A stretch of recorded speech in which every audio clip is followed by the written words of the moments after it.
Good evening. Welcome to SABC News and our election coverage. I'm Stephen Critis, live for you today in Auckland Park in Johannesburg, together with my colleague Griselda Lewis at the IEC Results Operations Centre in Pretoria.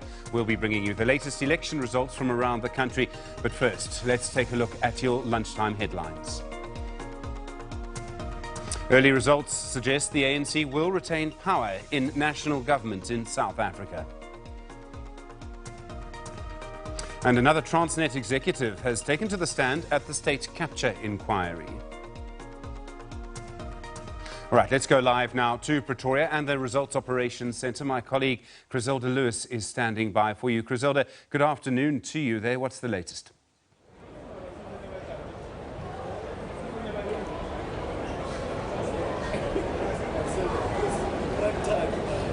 Prime time iqala manje. Well, a very good afternoon to you and welcome back to the Rock here in Pretoria as we continue here on SABC News to bring you live coverage of the results as they continue to trickle in. We'll be crossing to all our reporters in our different provinces to give us the latest updates from there. I'm also not alone in studio here. I'm with Paul Buckowitz, who is a political analyst. We'll be looking at the numbers, where they stand currently and what all of that means. Diabo Sito will also join us from the floor here behind me in just a couple of moments. She'll be talking to an economist, Davi Root, and basically we'll be looking at how the markets are also responding to the results as they're coming in at this time. Paul, I think let me start with you now. Everyone wants to know what it's looking like at this stage, and I think of particular interest from me as I've been looking at the numbers is what seems to be the Freedom Front Plus taking votes from the Democratic Alliance. We're looking at from where we stand currently anything between 100,000 to 200,000 votes. That's correct, Griselda. If we look back historically, the last four elections, going back to 1999, the Freedom Front Plus never polled above 1% of the vote.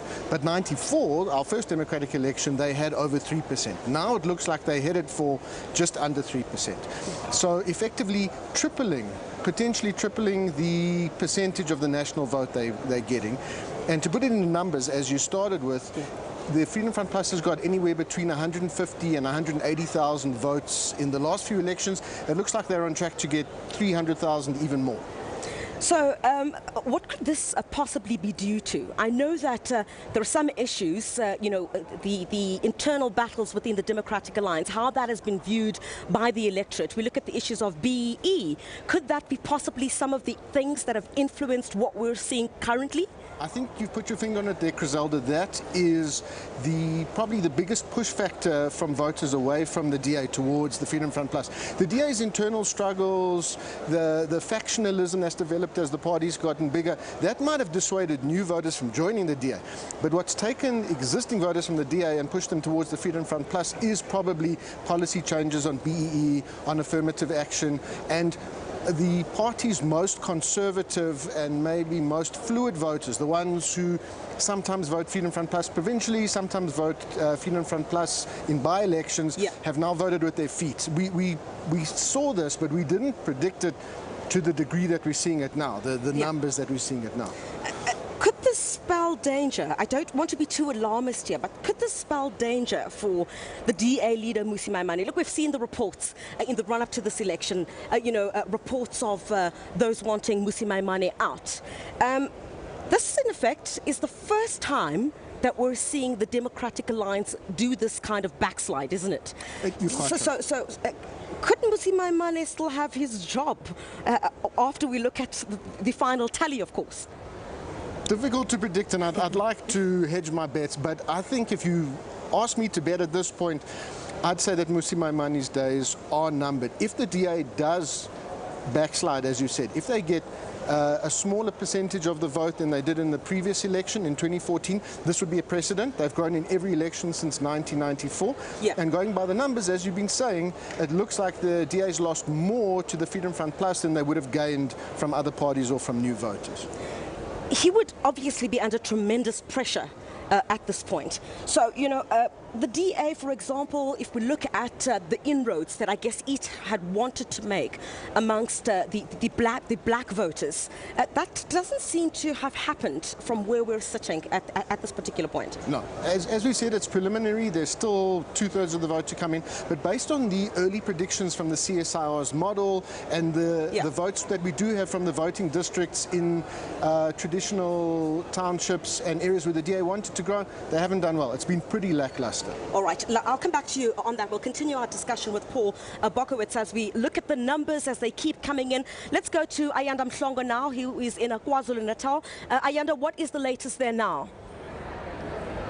Yeah, good morning to you, Griselda. Well, let me tell you, it's still too early to tell here in KwaZulu-Natal. Griselda, the results coming through here, coming in quite slowly from the morning. We've seen them over the past hour move up a bit. Earlier on, we were around 13% of the VDs having been counted. We've moved up a bit to about 34%. But, Griselda, I can tell you that all eyes are going to be on the results of the Mpumalanga and the eThekwini Metro. Behind us are the results capturers, still hard at work, and so we're not likely to get those results anytime soon. They did start at around 8-9 o'clock this morning as well, of course, because of those delays in the start of the opening rather of the voting stations. Let me just quickly now, with the results that we do have at the moment, bring in Mam Precious Lukayen, our political analyst.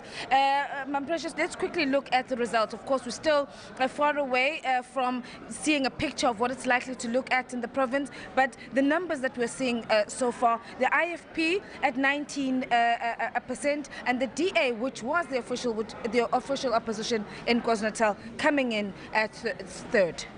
No, what we see, Ayanda, is that first of all, the status quo in KwaZulu-Natal is going to remain. Our top three, the ANC, IFP and ANC. But what is, and the DA, I mean, what is clear is also that the IFP has improved. That is becoming clear. And also the EFF has improved, but it has not done as much as we thought it was going to do. Obviously, what I think is opened up for the EFF, if we look at the numbers at the moment, but I said things are going to change. It's still very, very early here in KZN. The NFP, unfortunately, despite the fact that they tried to come back at this time during this election, we're not seeing them anywhere close the top of at least 5 parties. We are not seeing them anywhere at the top, but I think the reason is that some of them might have gone back to the ANC or back to the IFP. I think that is why they are not showing up. They are not in the top 5 at all. Is there anything besides that? I mean, you're saying that the top 3 parties, the status quo is going to remain. Is there anything that has surprised you at this moment? 31 parties were contesting in KwaZulu-Natal, so that was a record number on its own. What is surprising me is the smaller parties. They know where. They are just too small. They got very, very small numbers, but we don't know what is going to happen. But the small parties are those are the people who are surprising me. And the NFP also is a little bit of a surprise, but not that much, because as I say, some of them might have gone back to the IFP or back to the ANC. Some of them have gone to the ANC, that we know. But the smaller parties are disappointing me. The one that disappoints me the most is the Socialist Revolutionary Workers' Party. I thought that one was going to do well because it represents the workers, but I've not seen it much. But the ATM seems to be doing well. It's trying. Another party, before I let you go, the Minority Front, tried to come back, of course, representing mostly the Indian community, strong in Chatsworth and areas in Phoenix. But we could see that this possibly was the last term that it had representation in the provincial legislature. I think it has disappeared completely. It's not there at all. Maybe the Indian community have gone to the DA or to the IFP because the IFP is popular in Chatsworth. All right, Precious Lukayen, we're going to leave it there. Obviously, we'll continue with our analysis throughout the day. As I said, Griselda, still way too early to get a clear picture of what it's like, who is likely to govern here in the province of KwaZulu-Natal in terms of our parties. But we'll continue throughout the day to give you the latest results coming out of the Results Operating Centre here in Durban. Griselda. Thank you very much, Ayanda, and we'll certainly be crossing to all our reporters in the different provinces to give us details as these results keep trickling in. And I think of particular focus, we'll talk to Paul Bokowitz very shortly about the inroads that the IFP have made in that particular province at this time. And in particular of interest is also the EFF. If we look at the IFP seemingly taking those votes from the NFP, which as some analysts would say has been on life support for some time now. Let's go to Diabo Sito. She's on the floor with us right here behind me. Diabo, what's happening there?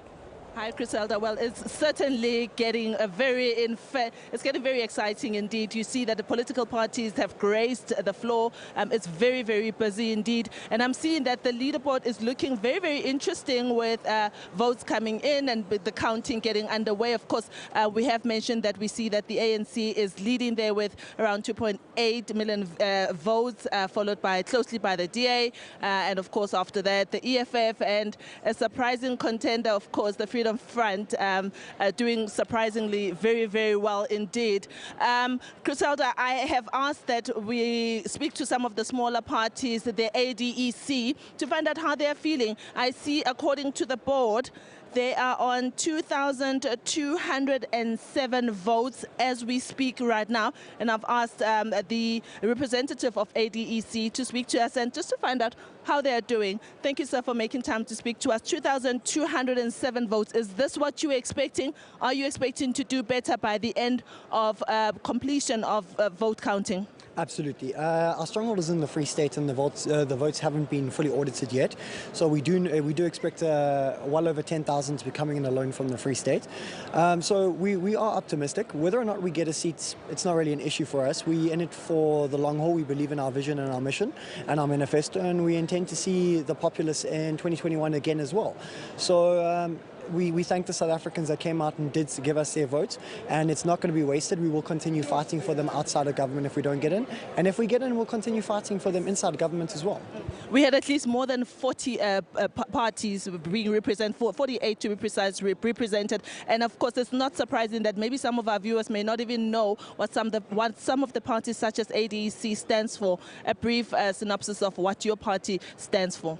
Okay, well, we believe we're different because we're activists, not politicians. We were formed by a civic-based movement, smaller political parties that came together in 2017, and we have a particular mission that we want to enhance the grassroots of South Africa. So we envisioned this during the 2019 election with our key policy, which is a social wage of 2,000 Rand a month for every unemployed South African, and that was to give dignity back to the majority of South Africans, because political parties speak about jobs as if they're going to stand on the side of the road and dish them out. But in reality, to find a job, you have to be able to print a CV, survive up until that point where you can actually find that permanent employment. So that was one of our key policies that we were taking to the polls, and like you say, a lot of people wouldn't have had an opportunity to engage with us, primarily because of resources. We're funded by our members. We don't have big backers, so it will take time. How big is your membership? At this current moment, we have an unaudited amount of 60,000, and then we started the auditing phase, and that showed coming in around 20,000. So we're hoping that all our members came out to support us, and we're hoping to get a seat out of that. All right, thank you very much for making time to speak to us. Griselda, if you didn't know what the ADEC is standing for, now you have a bit of an idea, and also you heard that they say that they're expecting by the end of the counting season or the counting time that they expect around 10,000 votes to be in their palms. But what I want to tell you, Griselda, is that in the next hour, I want to speak to Davi Rudd, who is with Efficient Group. He's an economist, a chief economist with Efficient Group. He's going to be telling us about what we can expect economically once everything has been done, and we're expecting the new party to be, or the new president to be inaugurated. What kind of picture will we see with the economy? And we will also focus on the provincial economies such as KwaZulu-Natal, Free State and Eastern Cape. And we will obviously be speaking to Davi Rudd, and he will, and with that I will link back to you, Griselda. Thank you very much there to Diabosita. We'll be with her throughout the course of this afternoon until about 3 o'clock, of course, there on the floor, speaking to many political parties as possible and what their hopes are going from this point as those results continue to trickle in. And I'll also be speaking to Paul Bokowitz in just a few moments. We'll also cross to our reporters. We'll be crossing to Janine Lee very shortly. We're also expecting, I think they did say, is that the president who will be at the results centre today. We'll get official confirmation of that, of course. But I guess of a concern at this stage is many people also looking at the numbers coming in from the provinces. How will these different political parties fare? Let's go to Janine Lee now, who is at the IEC centre in East London, that is. Janine, can you hear us? A very good afternoon to you. Good afternoon, Griselda. I hope you did maths at school and passed with distinction because there's so many numbers coming in and we have to be extremely accurate. But I can tell you here from the Eastern Cape, almost 50% of counting has been completed. In fact, we've just gone over that mark. The IEC officials are doing a sterling job here in the province. Obviously, the bigger metros, Buffalo City Metro and Nelson Mandela Bay, those numbers are coming in a little slower than the other areas. And we've had one or two problems raise their head here in the province. There's the issue of double voting. So I'm quickly going to have a chat to the IEC regional manager here in East London, Siyabonga Maki. Siyabonga, good afternoon. I'm sure you must be exhausted, yes, but still a way to go. Siyabonga, let's get straight into the issue that seems to have raised its head about double voting. Yes. The issue seems to be here in the Buffalo City Metro. Yes. And we believe that the ATM is going to lay a complaint nationally. Yes. Going forward, what are the steps then for the IEC to deal with this kind of issue? The law prescribes, thank you, Janine. The law prescribes that any party or person who has an objection that is material to the results must do so, lodge that objection to the Commission by not later than 2200 on the second day of the election. So simply put, a simple interpretation of that says that by 9 o'clock in the evening tomorrow, all the objections must have been lodged with the Commission. And then the Commission can deal with that before it can announce on the results of the election. So that is what it is. There are obviously a number of checks and balances in place that have been put there by the IEC to make sure that this doesn't happen. Just talk us through some of them, Siyabonga. You know, we've got the scanner, you've got to tick your name off the voters roll. So there are a number of things in place to make sure that double voting doesn't happen. Yeah. There is a scanner that where your ID gets scanned when you get to the voting station, and then there's a record that is kept in that scanner for us to refer to when there's a need.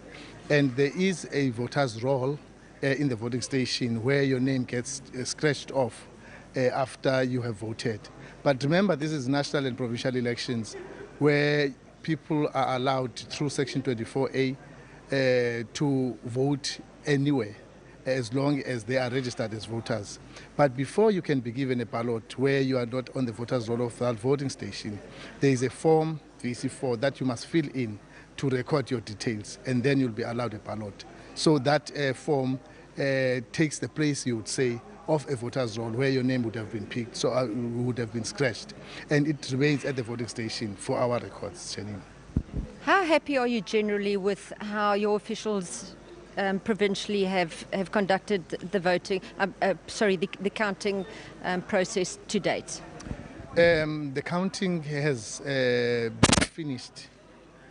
But of course, we have 4 voting stations that are outstanding as of now.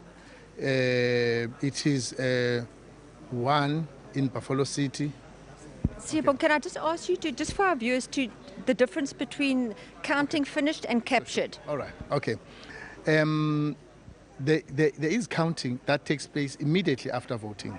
When voting stations closed at 9 last night, immediately thereafter, counting took place.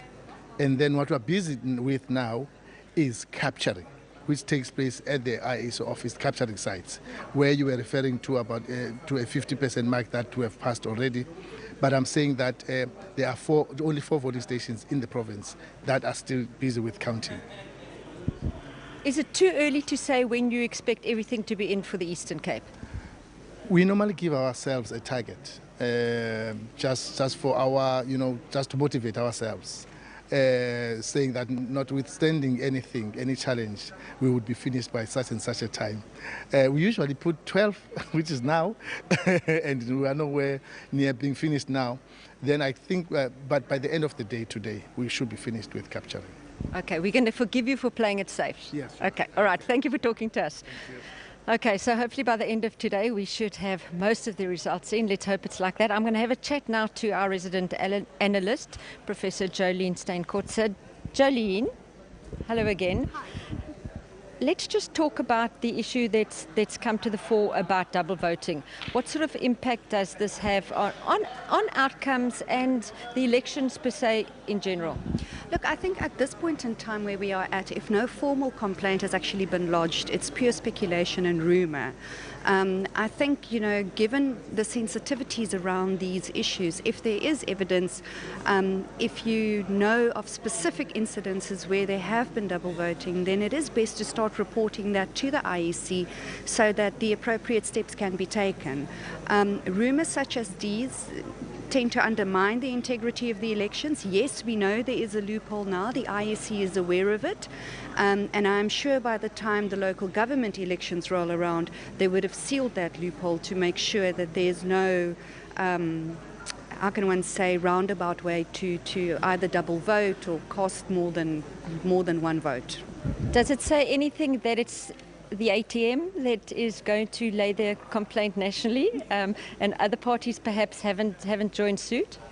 That is kind of what we have to wait and see, what will happen. But again, once the complaint is being laid, there has to be very specific evidence. Otherwise, it is really just pure speculation, which can work to harm actually the party who has laid the complaint. So the new kid on the block making a big noise. Jolene, I know you've been looking at some of the numbers in the metros. Let's start with Nelson Mandela Bay. What have you looked at so far?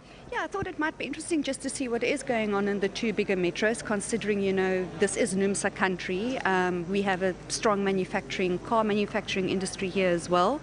So just kind of looking at Nelson Mandela Bay in particular, when we know the ANC had a sharp decline. 2014 it was at around 49%. By 2016 it lost the metro. It could not get an outright majority and dipped to 40%.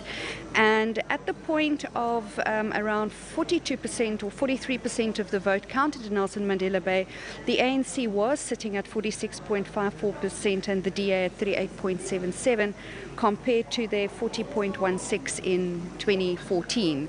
And of course in 2016 they reached the mark of approximately 47%. What is interesting though is that the new kid on the block, the ATM, seems to have taken or made inroads in a few wards in Nelson Mandela Bay, and it would be interesting to see from who those wards were taken, so to speak. But we can only do that once the final results are out. Buffalo City, of course, quite a volatile area, loads of problems. Some of the voting stations didn't open. And what we see with the only at 15.91% counted at that particular mark, the ANC is sitting comfortably. Jolene, I'm going to have to interrupt you. We need to catch up with the President. That was Professor Jolene Steenkort, just updating you on what's happening here in the Eastern Cape as far as results go. From here, it's back to you in Pretoria. Well, thank you very much, Janine Lee, who is, of course, there in East London, bringing us all the latest from that particular province. Well, just a few moments ago here on the floor, we saw the head of the AU Observer Mission, Jakaya Kikwete, the former Tanzanian president, who is also on the floor here. Let's have a look at those visuals on the floor now.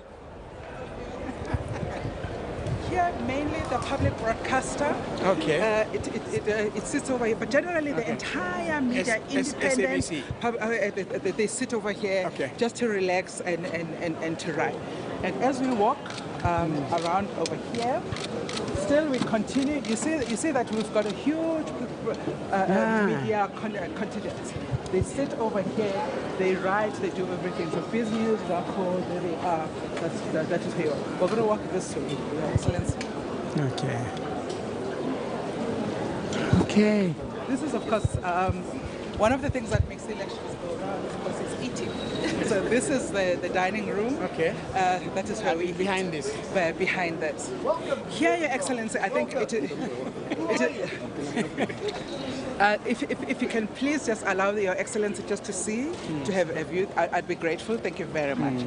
So in this space, Your Excellency, these are what we call hot desks. Hot desk? If you can, sorry. How hot are you? He doesn't mean that kind of hot. It means okay. So here it allows people to plug in. They're all accredited. Okay, We've accredited them, and they can sit here and they can write their submissions and they can send it through.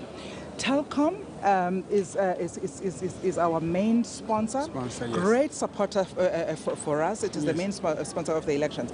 And the team is sitting over there, and they've provided an internet cafe, and they've given us support. And they've got their staff on site. Yes. So all the people that are supporting the election, they have offices right here. Yes. So that if you've got a glitch, you can call upon the teams, and they can activate that and can resolve the issue almost immediately.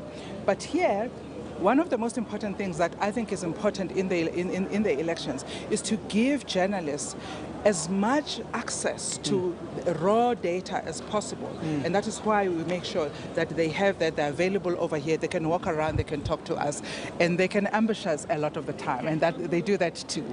They like that. They like that too.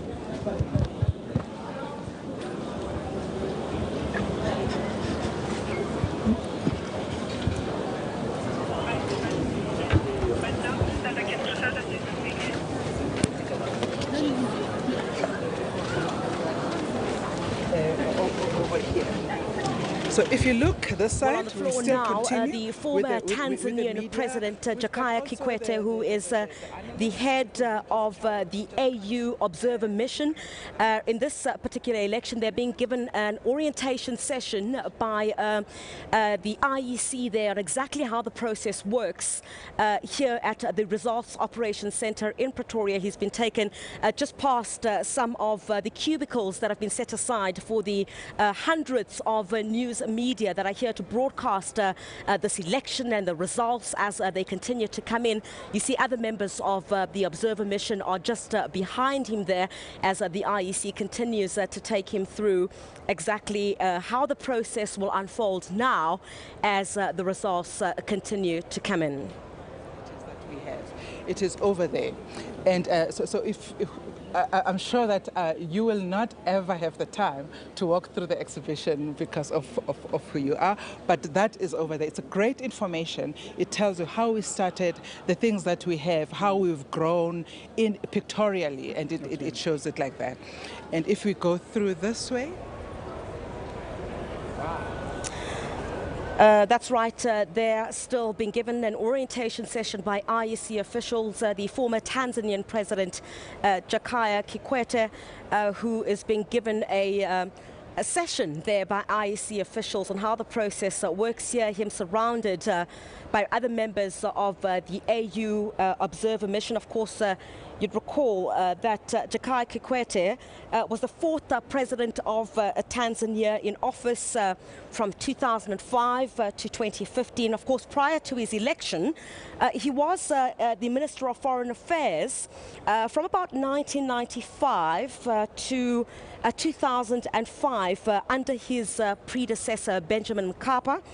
And of course, he's also served as the chairperson of the African Union in 2008 to 2009, and as the chairman of the Southern African Development Community Troika on Peace, Defense and Security in 2012 to 2013. So the former Tanzanian president in his capacity here as heading the AU Election Observer Mission, being given orientation there by IEC officials on the process, of course, that's taking place here at the Rock, where, of course, the results continue to trickle in. Stay with us here on SABC News as we continue to bring you live coverage of what undoubtedly many would say is one of the most important elections in this country since the dawn of democracy. Let's link back now to studio and get more from there in Johannesburg.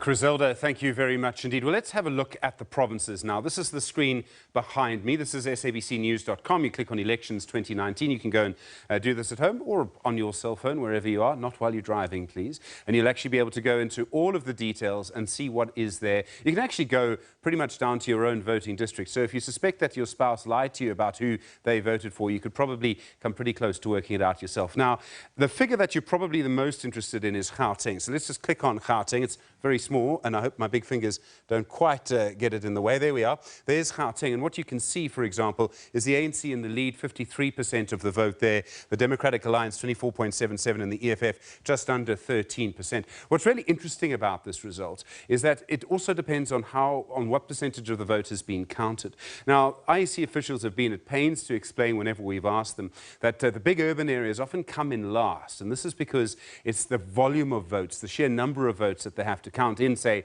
Gauteng or in the city of Cape Town, for example. And as a result of that, we might see Gauteng come in last in terms of getting the vote counting done, while the Northern Cape is far ahead of the other provinces because it's got entirely the other end of the spectrum in terms of population. But what's also interesting in Gauteng is everyone's been talking about Gauteng and how close it's been. Now, a few hours ago, when a much smaller percentage of the votes had been counted, the ANC was actually lowered. It hasn't gone below 50% once, as far as I'm aware, but it was just over 50% a couple of hours ago, and it seems to be gaining strength. However, we have to wait for all of the areas to report. Bear in mind that the suburbs, of course, tend to vote Democratic Alliance. Some areas, Tembisa, other parts of Ekurhuleni, tend to vote EFF, and so we'll see those figures change quite dramatically. What is interesting is that this time 5 years ago, 2014, the ANC won 53.5% in Gauteng. So they're kind of on that at the moment. All right, let's go back to our big national picture,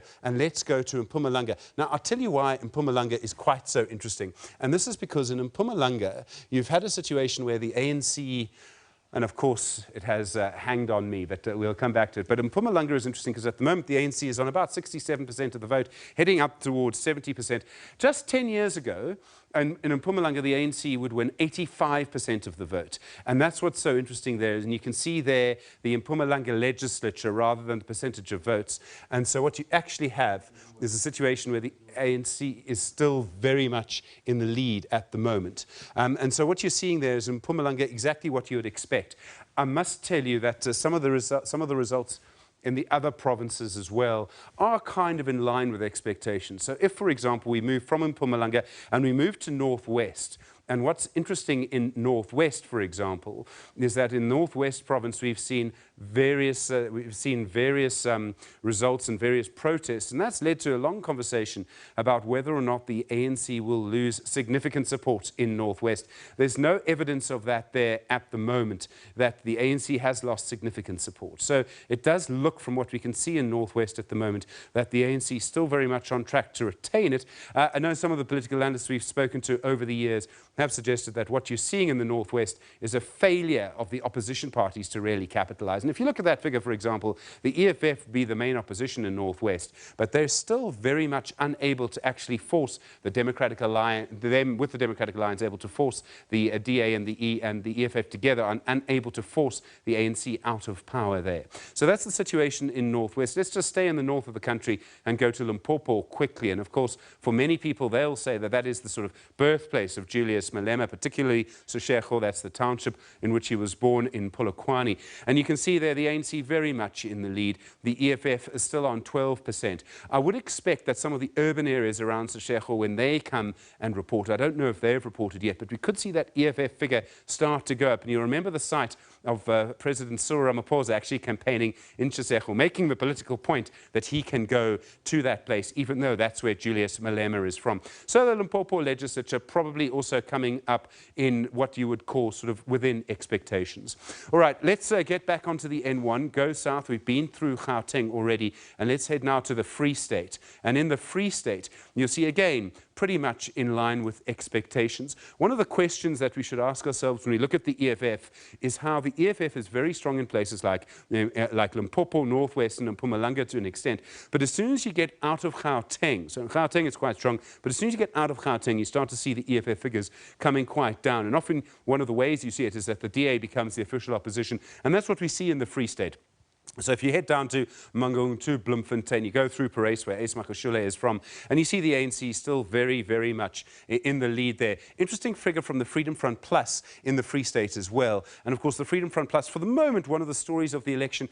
But again, with the smaller parties, the numbers matter, the scale matters. Let's just wait and see what actually happens as we get more and more figures. All right, let's go from Harry Smith. Let's take the N3 now at Harry Smith and go down to KwaZulu-Natal. And KwaZulu-Natal, of course, the politics of KwaZulu-Natal are a bit more complicated. It's not just the sort of big three parties. You have the Inkatha Freedom Party as well, the IFP. And what you have there, the ANC in the lead. There had been one or two polls that suggested the ANC's dominance in KwaZulu-Natal was in danger. It doesn't look like that's the case. But the IFP doing quite well provincially in KwaZulu-Natal, followed by the DA and the EFF. The EFF just not as strong in KwaZulu-Natal as it is in some of the other places. So we'll keep a close eye on that. Figures to watch there, some of the rural areas, because they're smaller in some cases, they might report first. That might help the IFP. Some of them, of course, are also quite far away from the urban areas. So it's a little bit of difficult to predict when the IFP figures will come in. Some areas, so for example, in Kutu, we know, for example, that'll go IFP. We'll wait for those figures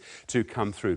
All right, let's get back onto the N2, and we go from KwaZulu-Natal all the way through to the Eastern Cape. Very much an ANC province in the Eastern Cape. Very unlikely to see major changes there. And what you really are looking for is the sort of size of the ANC dominance, and that's what you see in the Eastern Cape, is that it's the ANC followed by the Democratic Alliance. Now, what's really interesting about the Eastern Cape here is because of the rural nature of the province. You see, the ANC has such big dominance in the Eastern Cape, but if you go to one of the urban areas, you go to Nelson Mandela Bay, of course, they lost Nelson Mandela Bay in 2016 to that coalition led by the Democratic Alliance, which was then forced out of power. And so what you have is a really interesting difference in the voting patterns in the Eastern Cape between people in urban areas and people in rural areas.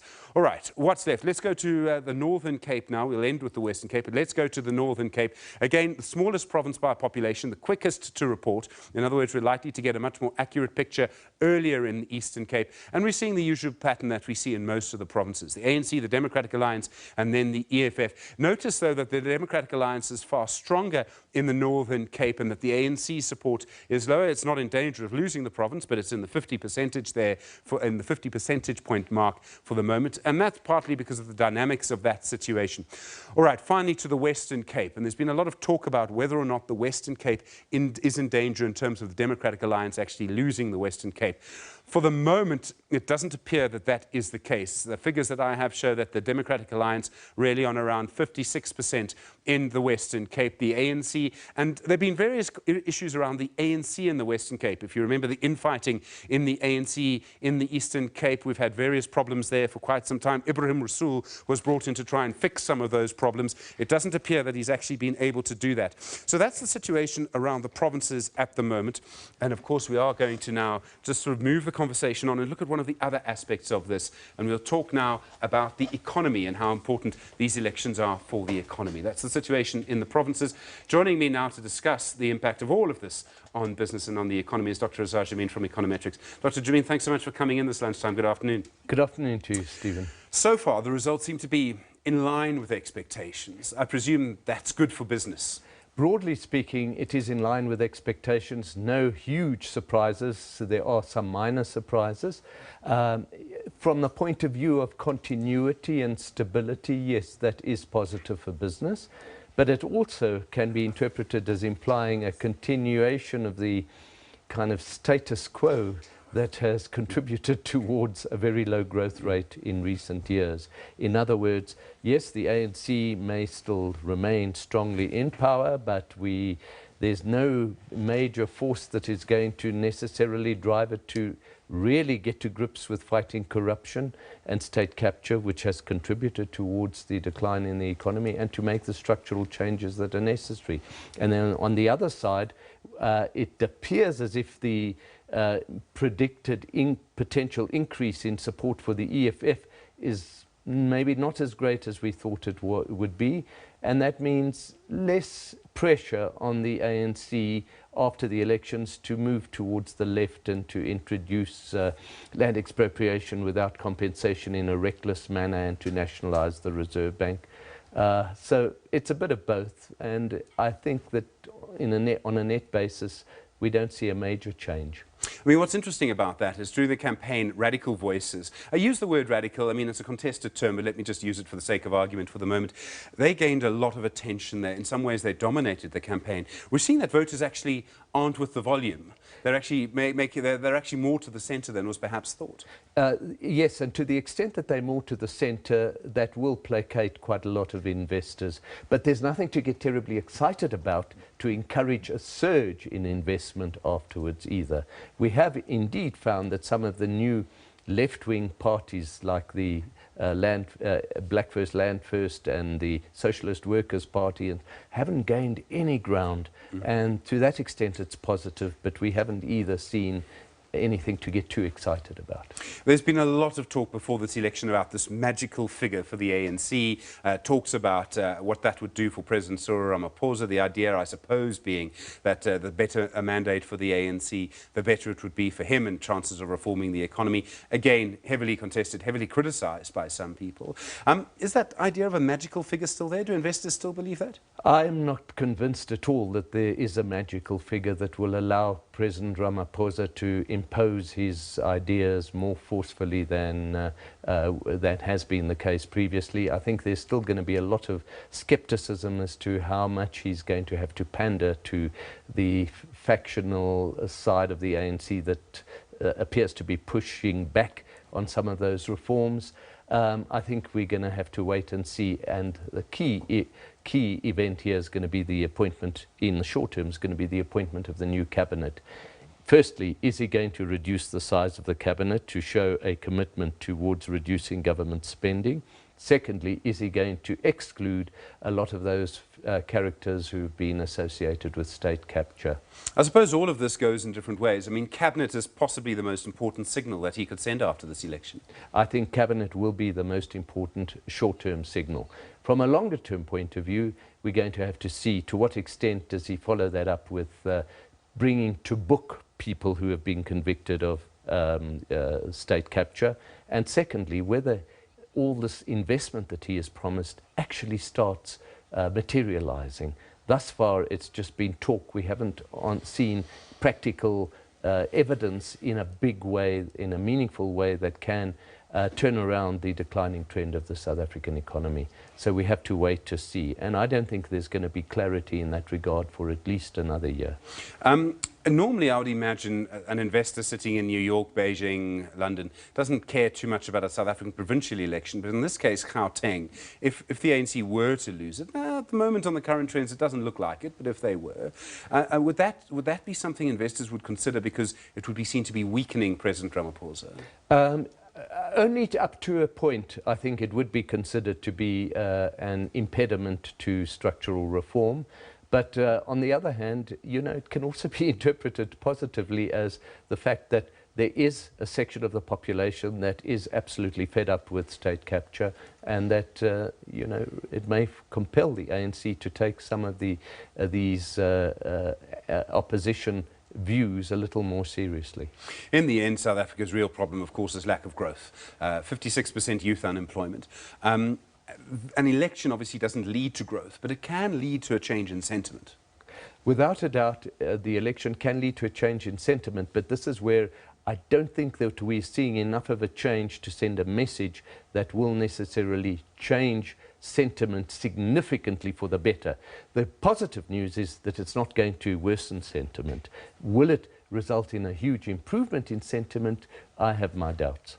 I suppose at this point the question is what would lead to that huge change in sentiment? I mean, some of whatever those things could be, maybe a cabinet, maybe other shifts somewhere. It's quite difficult to know what investors would be looking for. I suppose they'll be looking for something maybe in the internal politics of the ANC. They will be looking at signals of changes in the internal politics of the ANC. In fact, the very reason why Ramaphosa took over for 3 months at the beginning of last year is because people believed that there would be a change in the factional makeup of the ANC, and that many of those who supported Zuma would now come and right behind and support Ramaphosa. That does not appear to have been the case. We now have to wait to see, is that likely to that view going to win ground again? I'm skeptical about that. I suppose one of the things, I mean, and it's quite difficult to quantify this, is the idea of whether or not President Ramaphosa is sort of more his own president after an election. He would be able to hit the ground running because he wouldn't just be starting from scratch. He would, have had the levers of power for quite some time and be able to use them.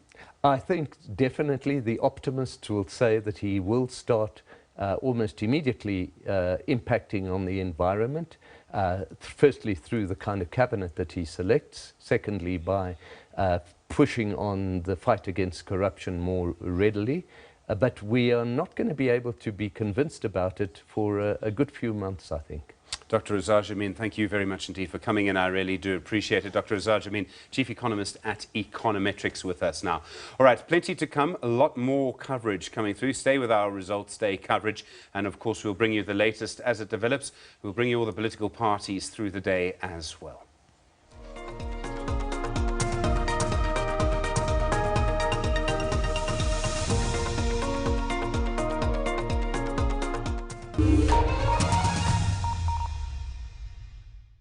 When South Africans go to the polls, SABC News gives you names you can trust. Sakina, Criselda, Peter, Stephen, Tsepiso, Francis, Blaine, Leanne. South Africa votes.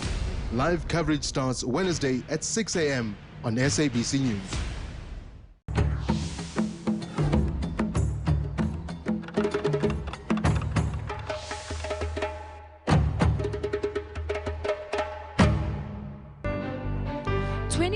Years ago, it was a vote for hope, for a new nation. It was about rejoining the global family. This time, it's about bread and butter issues, about corruption, jobs, societal ills, and social cohesion. Then and now, always there, when South Africa decides. The SABC News mobile app is your one-stop digital portal to all the news you need. Stay connected with the latest in breaking news. Watch the SABC News channel along with clips and live streams of all the big news events. And listen to all the SABC News radio stations live, including podcasts and much more. Simply download the SABC News app to your Android or iOS device from either the Play Store or the App Store. SABC News, independent, impartial.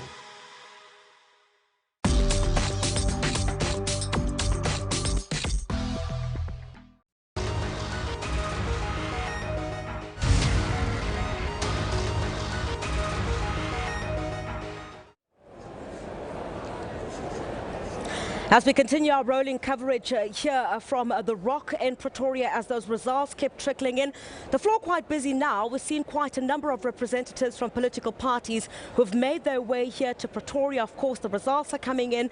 Some of the political parties, some would argue whether we will even see some of these political parties by the results that we've seen so far as early as Monday. But of course, as we continue our broadcast here, we'll be crossing to Diabosito. She'll be speaking to an analyst a bit later on. And of course, the markets, the ratings agencies as well are also looking at how this election in South Africa will fare. And basically, whoever, I guess, ascends to become winner in this election, what policies, of course, will there be for the economy of this particular country? We know that jobs has been one of the key issues in South Africa that has been plaguing the progress of this particular country, and unemployment, exactly what then needs to be done post this election. Those are conversations, of course, that will take effect once that official winner is announced. But let's go now to, of course, Vanessa Puna, who is in the Western Cape, in Cape Town. Let's find out from her what the latest there is. Vanessa, very good afternoon to you. Thanks for your time. Thank you, Griselda, and good afternoon to you. Yes, here in the Western Cape, actually at the moment at the IEC's Provincial Operations Centre, we see that about 65% or so of voting districts have now been declared, and in this province, the trend suggests that the Democratic Alliance will be the majority winner. Of course, there are still quite a number of voting districts to be completed. Most of them would be in the traditional rural areas, and also the areas that would be dominated historically by support for the ANC. But of course, joining me is Professor Erwin Schweller. Professor, good afternoon to you again. So we see that it looks unlikely at this stage that the Western Cape at least will see any sort of coalition, of course at this stage, judging by the support and also by the showing at the polls for the Democratic Alliance.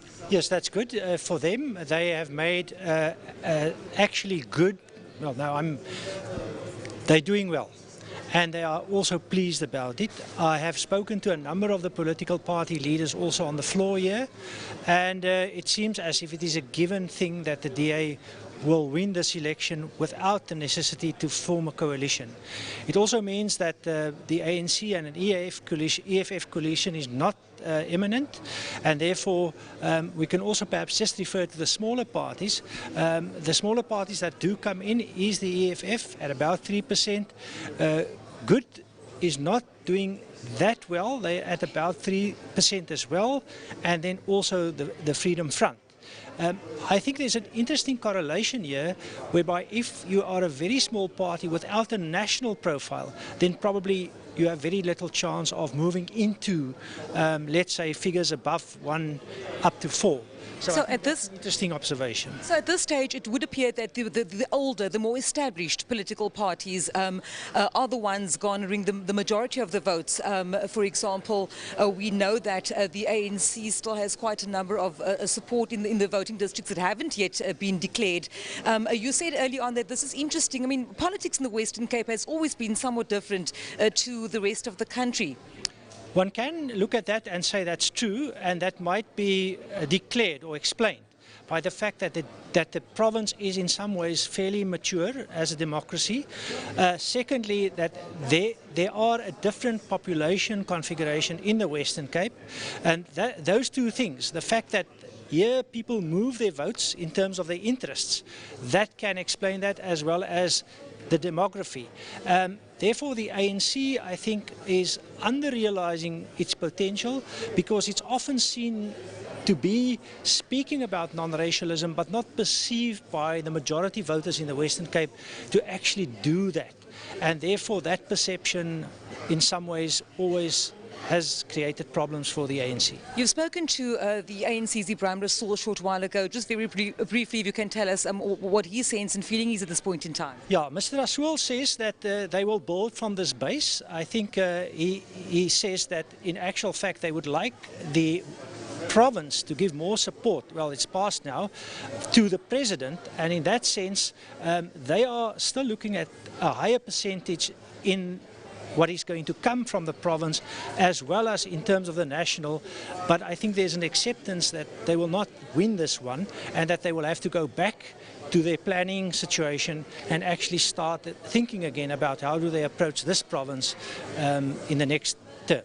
Thank you very much, Professor Erwin Schweller, of course, our political analyst. And Griselda, it's back to you now. Well, thank you very much to Vanessa Puna, who is obviously checking out what's happening for us there in the Western Cape. Of course, one of the areas that many are watching very closely what will happen there. And let's go now to our reporter in the Northern Cape, Reginald Witboy, who has been tracking that province for us. Reginald, a very good afternoon to you. What's the latest there?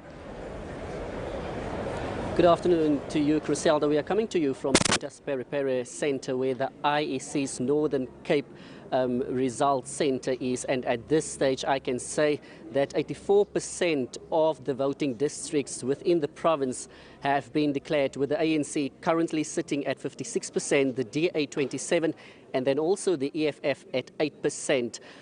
But to speak to us about these preliminary results, we are joined now by political analyst Setulolego Matebesi, good afternoon to you, Doctor. The ANC is expecting a overwhelming majority. Is this still possible given the fact that we are currently sitting at 84% voting districts already declared? It's going to be very difficult. I know perhaps the rationale from the ANC in the province could perhaps be that one of their primary strongholds have not been counted yet, which is the Sol Plaatje municipality, which also includes Kimberley.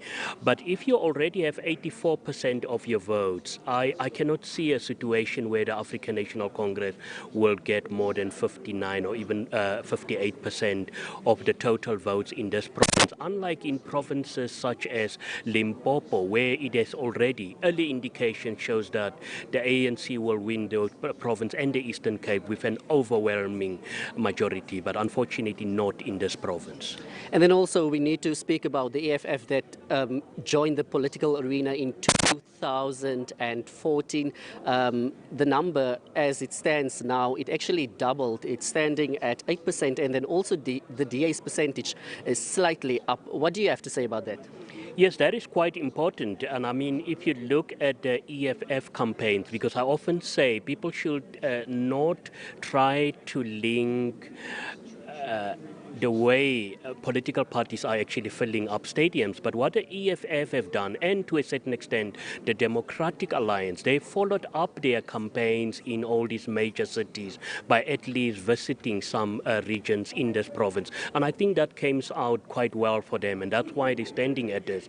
It's a huge confidence booster for both opposition parties in this province, because as you already see, the ANC is definitely going to shed more than 5% of the votes, and I don't think that is good for the province. Thank you very much. Well, that was political analyst Setulolego Matebesi just speaking to us about the current, the 84% that we currently have within the province of the voting districts that have been declared rather, but we are still waiting for the final results as the results trickle in here in the Northern Cape. Was live, of course, there from the Northern Cape. He has his eyes out there watching the latest results to come in. And, of course, the ANC seeming very hopeful in that particular province. Let's take a short break. When we come back, one of the reporters that we'll be speaking to is Sibongile Mkani-Mpolweni. She's out in Mbombela. I understand she'll be speaking to the ANC as well as Black First, Land First. Stay tuned here to SABC News as we continue to give you rolling coverage as those results keep coming in. Stay with us.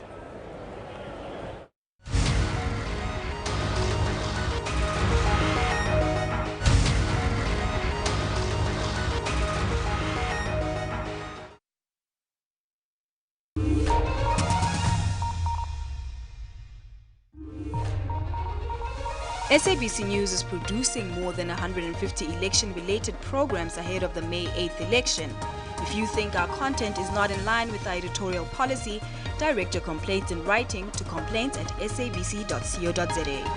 Complaints on election-related broadcast content should also be lodged with ICASA's Complaints and Compliance Committee by sending an email to bmashiku@icasa.org.za or call 012-568-3233.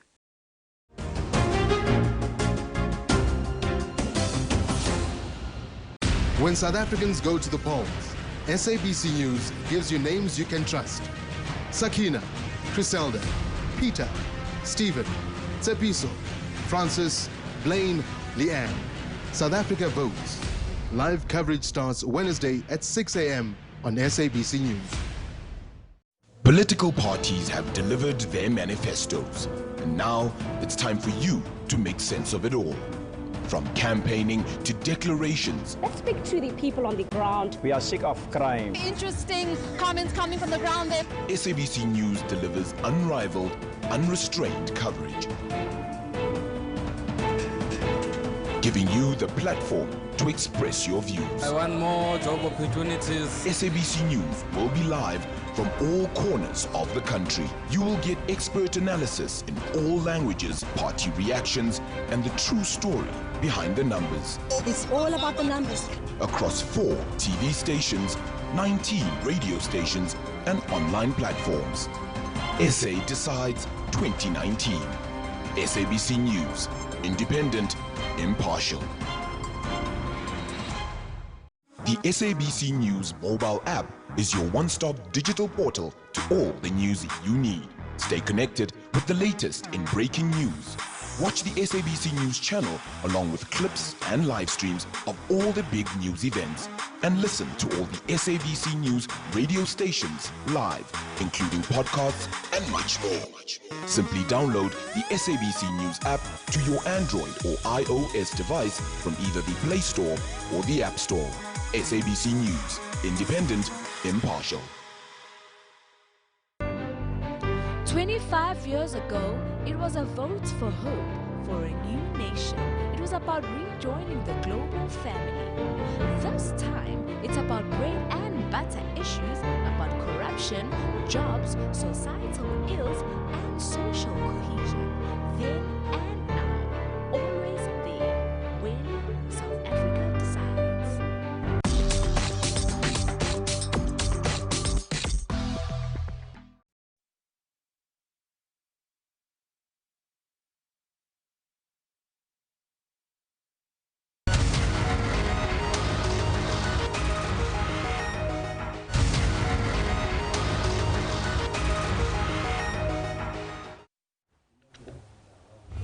Good afternoon. We continue our rolling election results coverage. It is, of course, day one after the election. The numbers and the results are pouring through. We welcome you if you're watching us on SABC3 as well. I'm Stephen Curtis, live in Auckland Park, the headquarters of the SABC, together with my colleague Griselda Lewis. She's at the Electoral Commission's Results Centre in Pretoria. Just before 1 o'clock, the IEC declared on its website that over 5.3 million valid votes had been counted.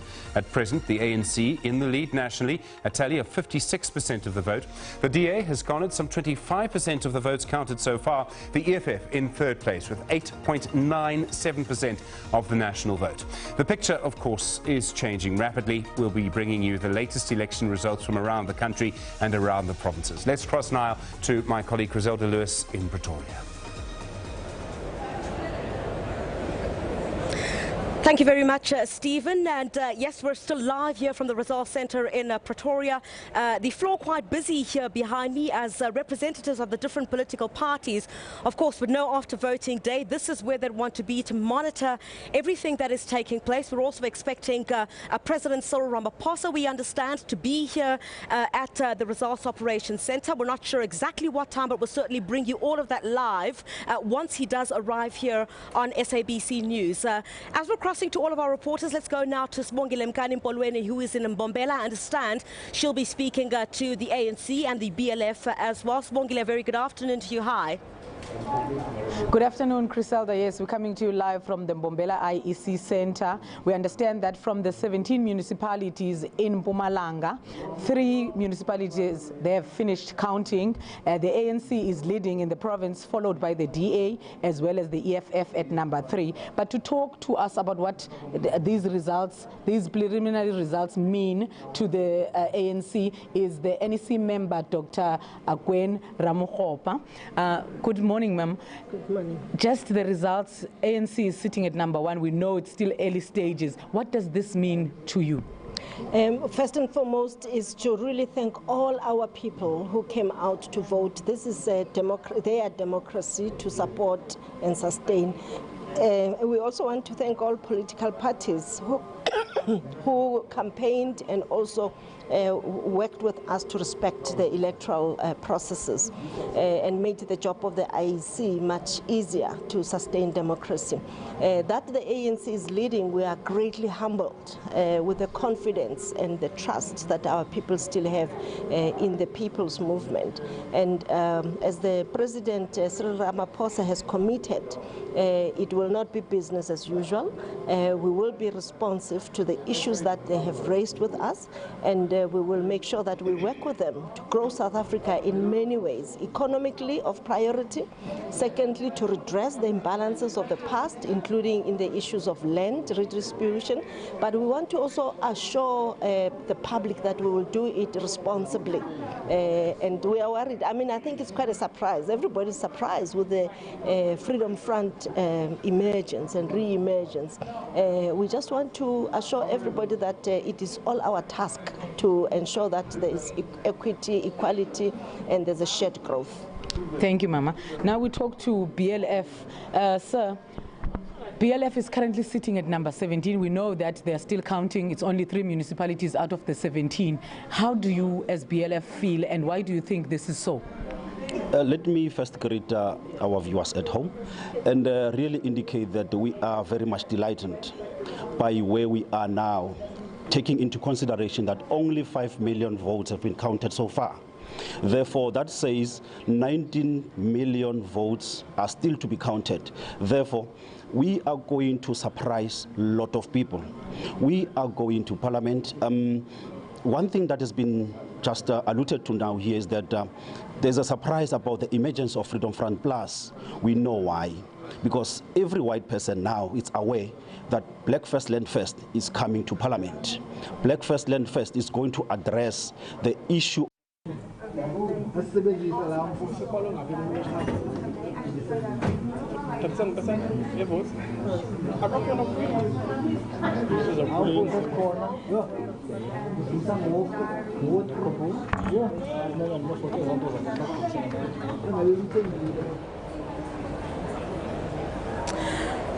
Well, thank you very much to our reporter, Sibongile Mgani-Mbolweni, who is, of course, reporting to us there live from Mbombela. Let's go now to Vusi Khumalo, who is in KwaZulu-Natal. Vusi, a very good afternoon to you. What is the latest there?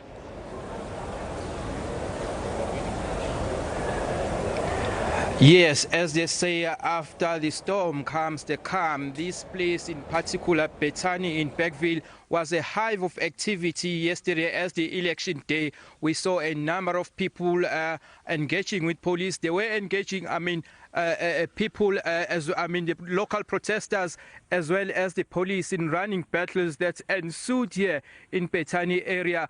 We are told that they were demanding service delivery, and part of that was that they wanted the local councillor to be removed from his position, accusing him of mismanaging or mishandling the community funds that were meant for the land claimants here in this area. With me to talk us further about this is Mr. Mlungisi, who is here to tell us about some of the problems that are engulfing this area. We are told that you did not vote yesterday, and it's not only you, there are so many other people. Why is that? Yes, it is true that we didn't take part in the election yesterday because we have listed a number of grievances to the municipality and also COCTA, mentioning that we are not satisfied with the way the councillor is handling the situation, and in terms of service delivery, people are not provided well. We started, I think it was on the 17th of April, where we go to the municipality and we've listed, we've drafted a memorandum, then we submitted to them that we are not satisfied about the mismanagement of this councillor. Then they didn't respond to us. Then we did inform them that they are not responding to us, we are not going to be the part of this election. It continues. Then I think it was on the 24, around the 24th to 25th of the last month, which is April. We also drafted a memorandum, then we submitted that memorandum to COCTA that we are also not happy at all about things that are being handled at our municipality. We've got also another thing of nepotism. We knew that nepotism in South Africa is not illegal, but these councillors and mayors are making this thing to be illegal, because it's one of the things that we are protesting about about as the vice councillor. He was hired at our municipality, at Okatlam municipality. Those are the things that are affecting the community. We have a main factor here, which is that we are not happy about that land claim. The land claim is for the community of Petani, but the ward councillor did take the whole amount of around about 40 million rand and distributed to his comrades and family members. We are highly not happy about the situation. So we wanted the government to intervene. If the government is not going to intervene, then we're not going to be the part of anything of such the national vote. Okay, we are told that there was an SMS that was circulating amongst the locals, saying that it was threatening the locals not to go to the polling station so that they can exercise their rights, which is fundamental human right. Yeah, we highly know that, and we are in this place. We are very educated people. We are more civilized. We cannot do such a thing of such nature. We knew that we are not going to threaten people. If we are threatening people, it's against the law. If that SMS, if someone is having that one who can come in front and in possession of that SMS must come in front and tell the whole world, I received this SMS. Then the investigation should take place. Okay, thanks a lot. That's Mr. Mlungisi Makhathini saying that they ensure that people do not take part in the voting yesterday. We know for a fact that in Ward 4 alone, about 4 voting stations that were closed or opened very, very late, and there was a low voter turnout. In some of the instances, there were about 20 people. In some of them, there were about 50 people who came in to cast their ballots. We also know that a number of other voting stations were affected in KwaZulu-Natal, such as 2 voting stations at Umzinto near Potchefstroom in the Umdoni local municipality. There were also other affected voting stations at Ulundi and Klugstad as well. It's back to you in the studio.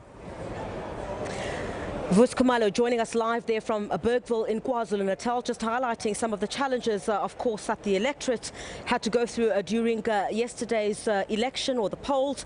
And let's go now to our colleague Lerato Tipa. She is in the Eastern Cape. Lerato, very good afternoon to you. What's the latest on your front?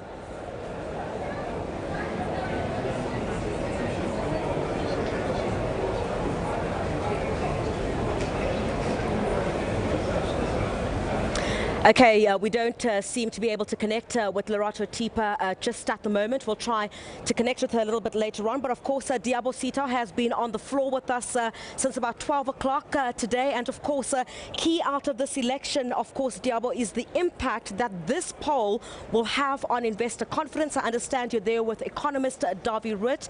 Tell us more. Indeed, I am, Criselda. Thank you very much. We'll find out how the markets have been reacting to the elections and the results trickling in ever so slowly. But we definitely are seeing a difference on the leaderboard. We see that, of course, the ANC is still leading. We are seeing that the ANC is still leading. But let's talk to Davi Rutt. He's the chief economist with Efficient Group, and he'll tell us how the markets are responding to all these election results trickling in. Davi, thank you so much for your time. Is this a good picture or is this a better picture? What do you think? Looking what we've seen so far and listening to the projections of the clever people, I think this is probably the best kind of result that we could have hoped for from a financial market point of view. Remember, the financial markets want stability. If, for example, the ANC was below 50% at the moment, or indications were that they were below 50%, the markets would have reacted quite negatively to that. Because financial markets want clarity, they want certainty, they want stability. So we've seen some changes on a political, on politics in South Africa, and obviously there are some changes happening, which is a good thing because the changes are happening gradually. So there's no sudden big change, and that's the best anybody could have hoped for. So there are some changes, but I think this is probably the best kind of result that the financial markets could have hoped for. I'm quite curious about provincial economies. We know that municipalities also play a big role in the economy of a province. What is this picture that we see currently telling us? Yeah, municipalities, and that's a major problem in South Africa. Remember, business people, they do business first of all with the lowest level of government, and that is with the municipality. You must have access to water, and you must have access to electricity and that sort of stuff. And generally speaking, our municipalities in South Africa are not well run. You can simply have a look at the Auditor General's report as an example. What is happening, I think there are 2 or 3 provinces that are very important. Gauteng, of course, is the most important province because that is the biggest economy in South Africa. And the ANC certainly has lost some support there, it seems. So there's a possibility perhaps of some sort of coalition. But I do think that is also one of the provinces of the ANC-run provinces that's better run than most other provinces. So it will be interesting to see there are some really heavyweights in the Gauteng area in politics, and it will be interesting to see how things are going to pan out there. The other 2 provinces that are very important as well, that's the Western Cape and KZN. Those are the 2 other provinces in terms of size that are also very important. And those 2 provinces, again, it's pretty much stable, so not much happening there. But on a national level, it's the national result that really matters, because the things like the rand and the bond market and equities and so on will react actually on who's going to be president, who's going to be in the cabinet of the president, and of course what policies is going to be like. So naturally, after this, we'll be looking forward to the next budget speech, because the next government needs to have money to work with to start fixing the country. What do you think the projection could be about the next budget speech, and what should it look like? I think it's far too early to talk about the next budget speech, because there are 2 things that are important. First of all, I would like to see who's going to be in cabinet. Will the president actually consolidate his power? Will he be forced to include some other scaly characters in cabinet as well? Let's be honest about that. And will the president actually make his mark? And what direction will the president? That is the next big question. So we've got the elections nearly behind us now. The next question, who's going to be in cabinet? And only after that we will ask questions like, for example, who's going to be the Minister of Finance? And I have a suspicion, listening to the way that and I think he's an excellent choice, Tito Mboweni as Minister of Finance, but listening to the way that he has been reprimanded by the President and some of his colleagues, what is clear that there's an ideological leadership clash within the ANC. I hope he's going to be around, but I'm afraid he's probably not going to be around. There obviously is some ideological issues within the ANC. Still, there is a big responsibility lying on the economic cluster, whoever makes it to that cluster, because the South African citizens are looking forward to their bread and butter issues. They want jobs. They want an economy that's well functioning, an economy that's growing not by less than 1%, by more than 1%. I mean, for Africa's most industrialized economy, this is key. Yeah, without a doubt, and I'm afraid to say we're not going to get much higher than 1% for now. In fact, if the Minister of Finance is going to be a good Minister of Finance, he's going to make very, very unpopular decisions very early, just after the elections, because that's what we need to do. We need to take some very difficult, we have to make some difficult decisions, which is going to be very, very painful. And it's even possible that we're going to see some bad times before we're going to see some good times. And that's the problem with elections, that before elections, you can't really implement these, you can't give the bad medicine before the elections. Now we have the elections, and I really hope that the ANC government will try to give that bad and very painful medicine as soon as possible. And perhaps even that may even lead to a recession in the economy. A lot of people are going to lose their jobs, but it's important for our political leadership to say that we are very, very deep in trouble, that we have to take some pain before things will start getting better. And the best time to start this is as soon after the elections as possible. David, thank you very much for your time. That's a great analysis that you've given us about the economy, and I will be keeping tabs with you in the next hour. But thank you very much for your analysis. Really much appreciated. Griselda, you've heard what economists at Efficient Group, David, has said about the economy. A lot will be hinging on what sort of cabinet the next president is going to be choosing. Of course, he has very little hope that the current finance minister will still retain his position, but that remains to be seen. And it's back to you up there in the studio. All right, thank you very much to my colleague there, Diabo Sito, who has been on the floor with us talking to economist David Root there, of course, and which was key in this election was the issue of unemployment and the creation of jobs. Without a doubt, post the results of this particular election, that's something that everyone will be watching very closely, what policies will be put in place, what shape that cabinet will take into dealing with some of the pressing issues that South Africa faces, including jobs and unemployment. Let's go now to Lerato Tipa. I hope she can hear me this time. She is in the Eastern Cape. A very good afternoon to you, Lerato. Can you hear me now? Afternoon, Crisaldo. I can hear you loud and clearly. There's actually an advert at SABC that says it's all about the numbers, and that's where we are right now, where we're actually in a capturing station in the Nelson Mandela Bay Metro. Just to give you an overview of the Eastern Cape, where stats stand at the moment right now, the ANC, obviously, like everyone is saying, is still very early days to say, but so far in the Eastern Cape, the ANC leading, followed by the D and then the EFF. We also are aware that counting at the various stations in the Eastern Cape has been completed, but there are just other 4 other wards in the East London, the Buffalo City, which are still remaining. The IEC has also informed us that this afternoon or this evening at 9 p.m. they'll be able to release the official results for the Eastern Cape. But we said earlier on, it's all about the numbers, and we want to hear now from the different political parties how they are feeling as the results begin to trickle. Let's first talk to the DA and find out how they are feeling. In the Nelson Mandela Metro right now, you are second to the ANC, closely behind the ANC. What are your prospects? How are you feeling about these elections and the results thus far? No, basically from the Democratic Alliance side, we're actually quite confident that we'll improve our electoral outcomes from 2014 for national both and provincial. It shows that our internal tracking polls actually show that we're in the right trajectory, and we're actually looking forward to growth in the Eastern Cape, to be quite honest with you, and nationally based on the results we've received back in 2014. Well, that is a vote from the voice from the DA. A new party, a new kid on the block, the Good Party, currently sitting at 0.28%. Not really at the top, but at the bottom right now, but it's a newly formed party. What are your prospects for this election? Our prospects are quite good. Now you can see at 1 o'clock I just took some figures. For provincially we're 10th so far, and we're just about 4 months old, and we can only go up from where we are now. And we were quite surprised at a few of the places where we received votes and that as well. So we'd just like to thank the people for putting their trust in the Good Party.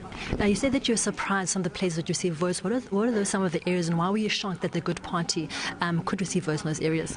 There were quite a few within the Eastern Cape, which is a top side really, right next to KZN, which is quite a few rural areas and things like that. We were quite surprised because normally the other parties, they're a little bit stronger than we are, the new parties, but we were quite surprised on what we received. So, yeah, thank you. Some optimism from the new kids on the block, the Good Party, saying that they're pretty much surprised that in certain areas they got some votes. Let's now speak to the ANC, which is currently, obviously too late to say, but leading. In 2014, when the overall elections were done, the ANC came in at 48%. Now, with only about 60% of the votes in, you're currently sitting at 68%. What are your prospects, and how are you feeling so far with the results? We are excited about the outcome. But it didn't come as a surprise because we have been hard at work, and also seeing how our president has been doing in government, and also how he has projections for the future of the country, gave us more hope that we are going to take this country as a majority party.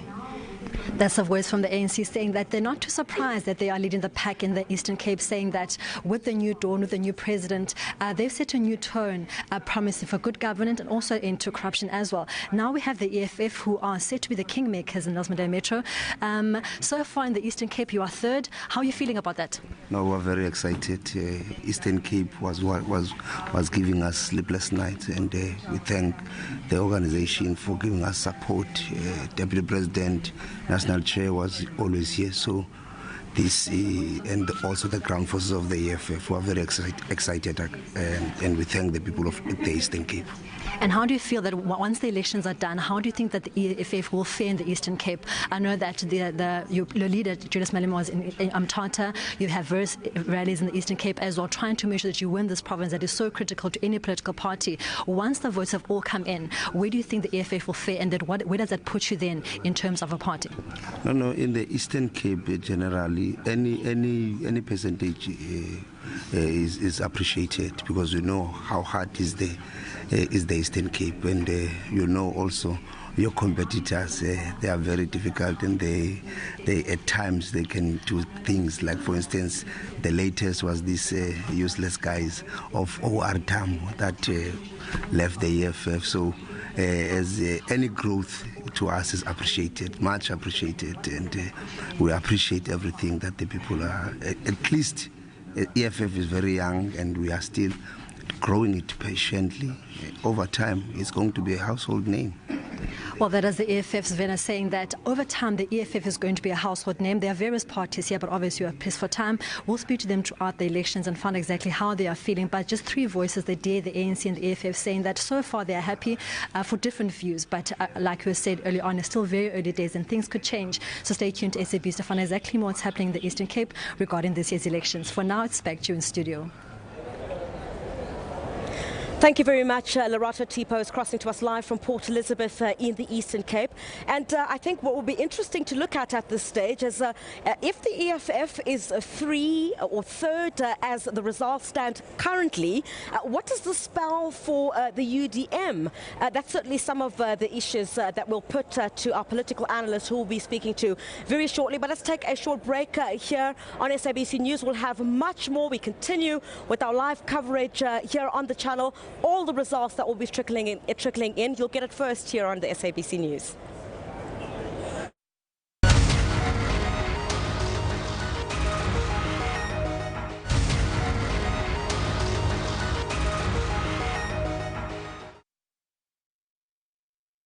Solani Mkiva says that they believe that the king should be released and that they are not being opportunistic. The last 4 years, we have been engaging with government. It cannot be a post-colonial government that begins to jail a king in a context of what actually happened. Bobby Solomons, he's the spokesperson of the Alex Shutdown Committee, the multi-billion rand Alexander Renewal Project. Nothing came of that. Community wants to know what really happened to the money. The creative director of the label, Mansu, that of course means black is beautiful in Sesotho. What has been your experience in that regard, given some of the more established labels that you have managed to work with? It is hard. 15 years is a long time. There's a lot of sacrifice for your family to make for you. This is the thing. Wearing without the brief. This is it this morning. Hello, I'm Nana, and I want to tell you a bit about Economics Unbound. It is a live studio current affairs program that brings an understanding of the economy, how it operates, and how it is managed. The show seeks to include ordinary South Africans in purposeful and well-informed discussions about the economy. The whole corruption and having to pay people to get businesses, it's like killing our businesses. While providing them with enough information to make better economic and financial decisions. And we need to start thinking of new ways of creating new structures that are relevant at the time.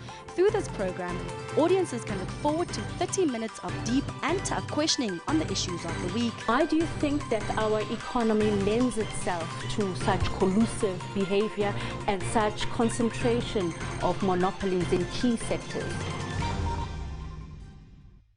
When South Africans go to the polls, SABC News gives you names you can trust. Sakina, Griselda, Peter, Stephen, Tsepiso, Francis, Blaine, Leanne. South Africa votes.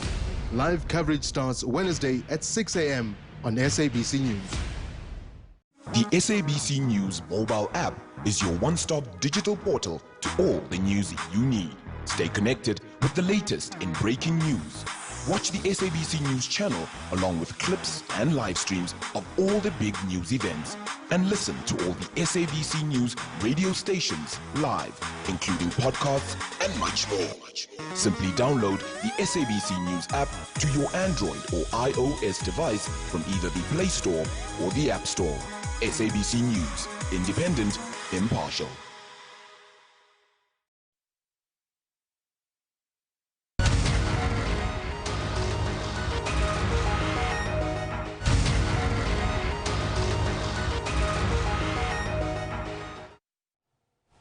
Well, welcome back. Let's have a look at international markets news. Now, Asian stocks were pounded today after US President Donald Trump suggested that China, quote, broke the deal in the trade negotiations between the two economic powers. Tomorrow is the scheduled date when the US could trigger higher tariffs. It would see some $200 billion worth of Chinese goods being hit with a 25% import tariff hike compared to the current figure of 10%. Key markets that are integrated into the Chinese markets like South Korea got hit hard, falling by over 3% at the close. In Japan, the benchmark Nikkei share average dropped by 0.9%. Hong Kong stocks led markedly, the Hang Seng Index trading down 2.4%. Mainland China also hit spurts by a smaller margin. The Shanghai Composite Index declined by 1.5%. The S&P 500 fell on Wednesday as a late slide in shares of the Intel Corporation erased earlier gains, fueled by hopeful notes from the White House regarding the status of those trade talks with China. The Dow Jones Industrial Average rose 0.01%. The S&P 500 lost 0.16%, and the Nasdaq Composite dropped 0.26%. Let's now go to Arabile Gumede, who's standing by at the JSE in Sandton. Yeah, good afternoon there, Stephen. Of course, the market, as you just pointed out, it's red across the spectrum, across the board there. Wherever you go, things are looking quite dire. And it's not necessarily just because of global growth concerns, but actually just Donald Trump having put out those China-US trade tantrum, if you want to call it. The temper tantrum from Trump is in effect again. As you said, Friday is that date, of course. $200 billion worth of Chinese goods will have a tariff addition from 10% to 25% is how much the US will then add on to the tariff situation there. So it is dire, it is causing the markets to perhaps feel it. Even here locally, we are feeling it. Of course, we had a holiday yesterday, so perhaps playing catch up, if you will, in some respects. Let's get a hold of exactly how the numbers are faring, and we'll analyze those in just a bit.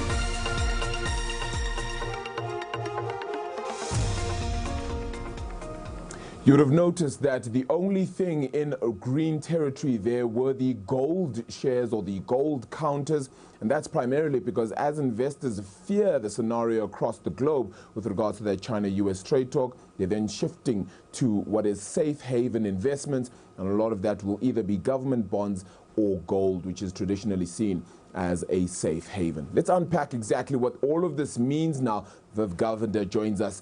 He's from Rand Swiss as we unpack that market picture. We're just playing catch up though, Viv, aren't we? Down 1.3%, largely expected, I suppose. Yes, what happened was on Tuesday, the fall started really happening in the US markets after we, like you said, we have some more news about more sanctions going through against, the Chinese, etc. And that's obviously made a huge impact on global markets. But yesterday we were closed, unable to absorb that. And therefore, today we're getting the full impact of basically 2 days of negativity in the global markets. Yeah. What does this mean, however, then for the US market in particular?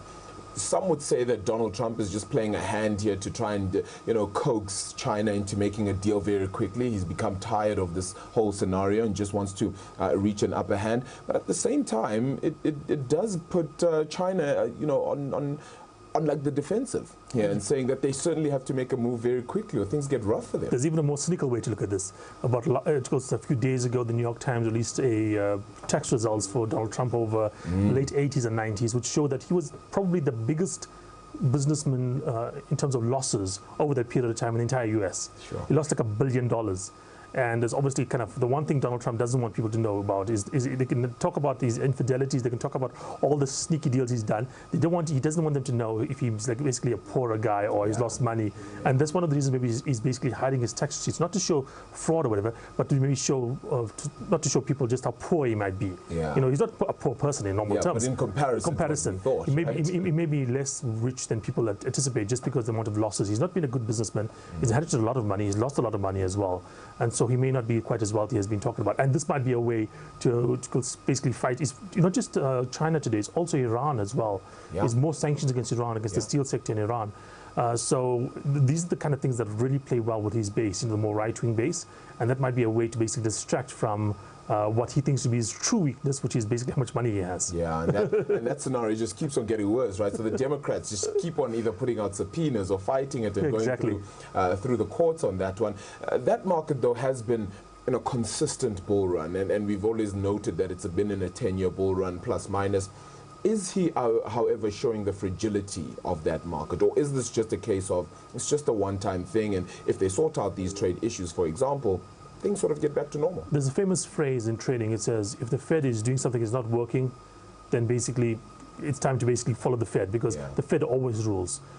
If the Fed is having interest rates at lows and not raising them as you anticipate, the market's going to do well. It's just a kind of thing that follows, you know what I mean? Yeah. So as long as central banks have been very, very loose, we expected markets to be very strong. If there was a fall, the liquidity would force the market prices to go up. Yeah. One thing to note, however, at the moment is that a lot of the things that's coming through has been basically share buybacks. Share buybacks have been a huge portion of all the support in the market.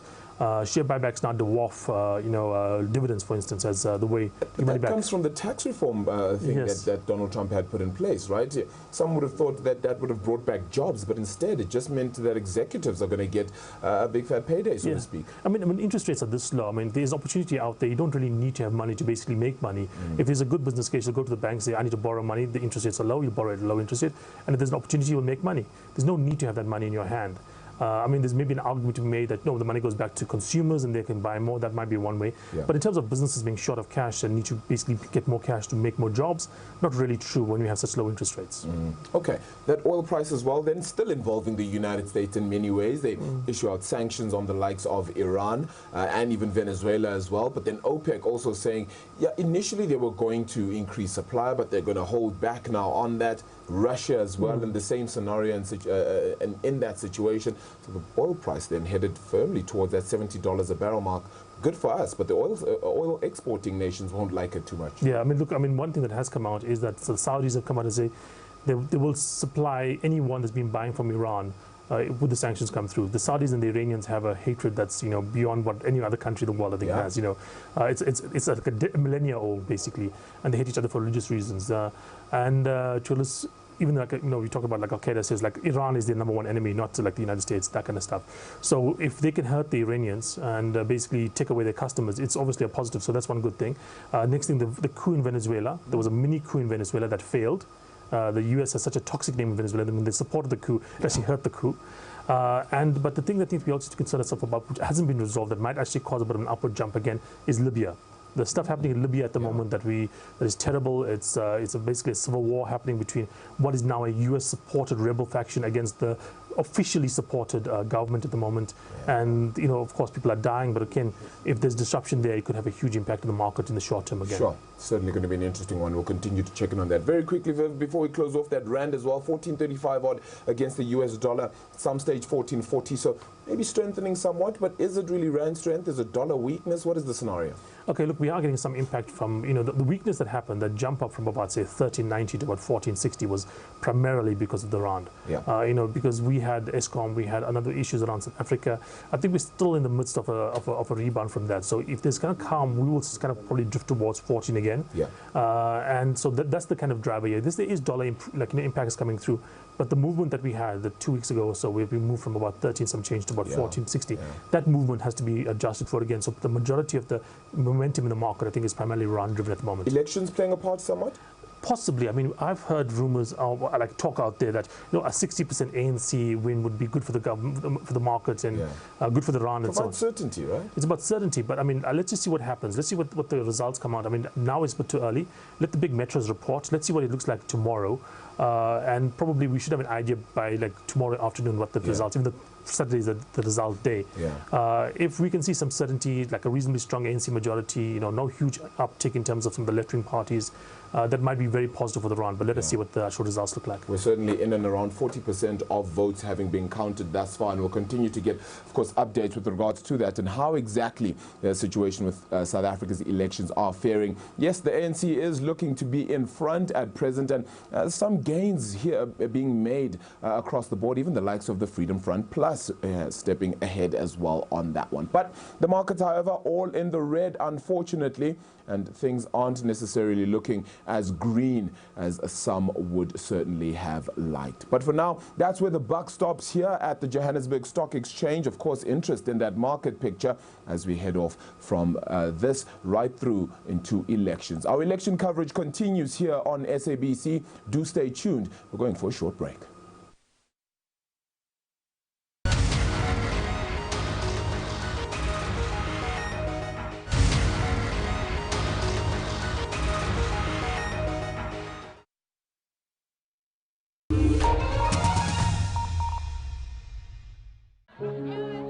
We're explorers. We always have been, endlessly curious, always looking for answers, for new frontiers, for new stories. Because that is who we are. From script to screen, from yelling action to taking you on a journey. Radio producers, script writers, on-air presenters, news reporters, sports analysts.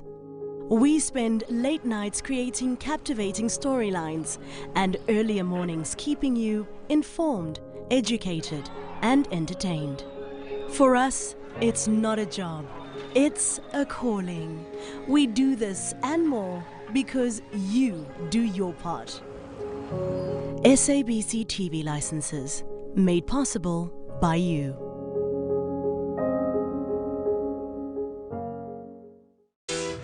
On Trains Travel, we bring you a full guide on all things lifestyle related. With so much to discover, we give you comprehensive reviews of places to visit, music, travel, and food. We also explore the arts, whether on or off stage. All this and more, be sure to tune into Trains Travel Saturdays at 5:30 p.m. Today, it's one of the greatest days at Manamani Primary School. We are very much happy. You can see all the learners here. Today, they are so much happy to receive these toilets today.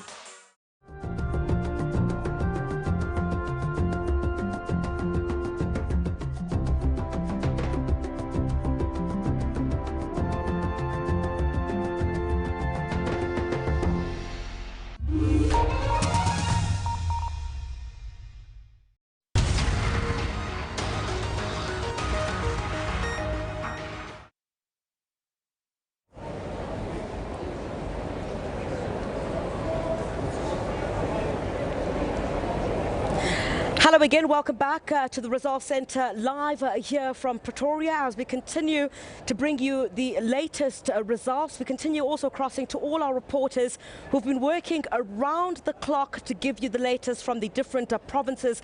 Let's go now to Sintleheng Lihihi, who is in Vryburg. And Sintleheng, I understand that some opposition parties there are already crying foul.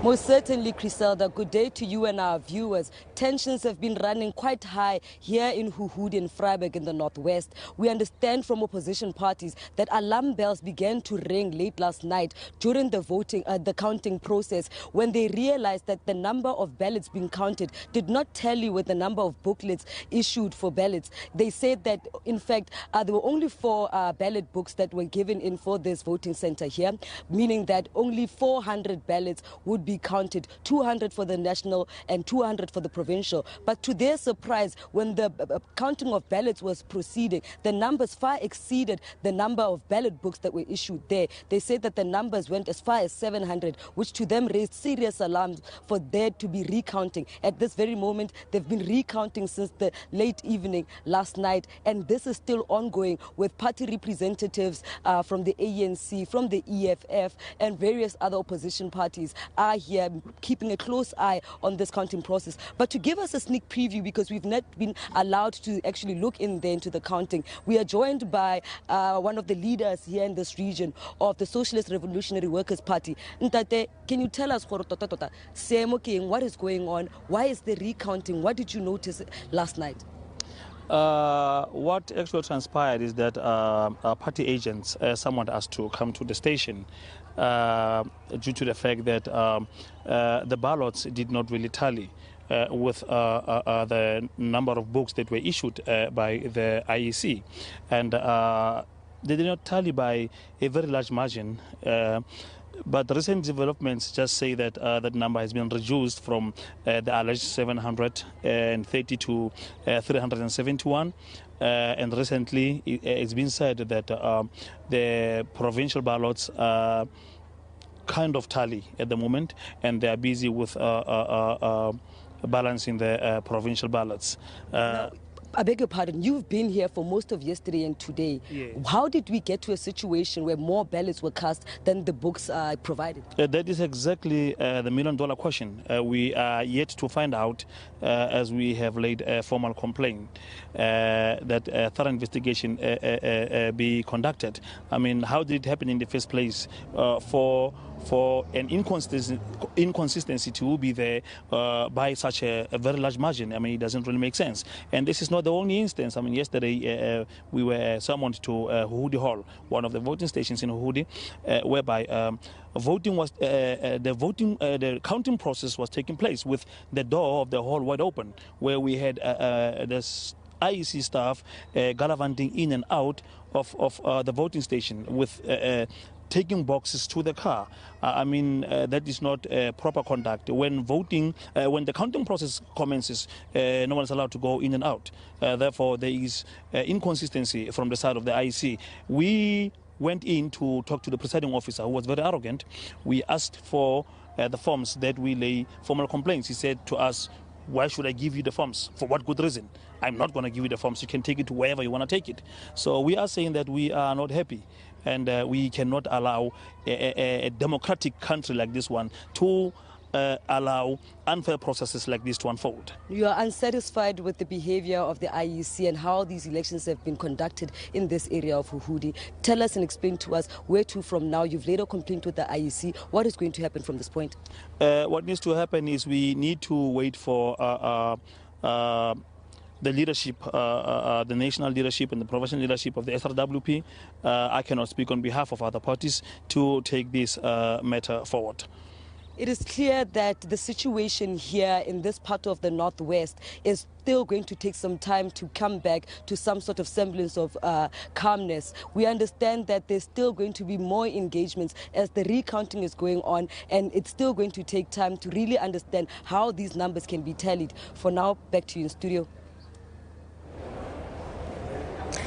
Well, thank you very much, Cynthia Hingley, crossing to us live there from Freiburg in the Northwest. There seem to be some political parties that are crying foul at this stage. Let me bring you in, Paul.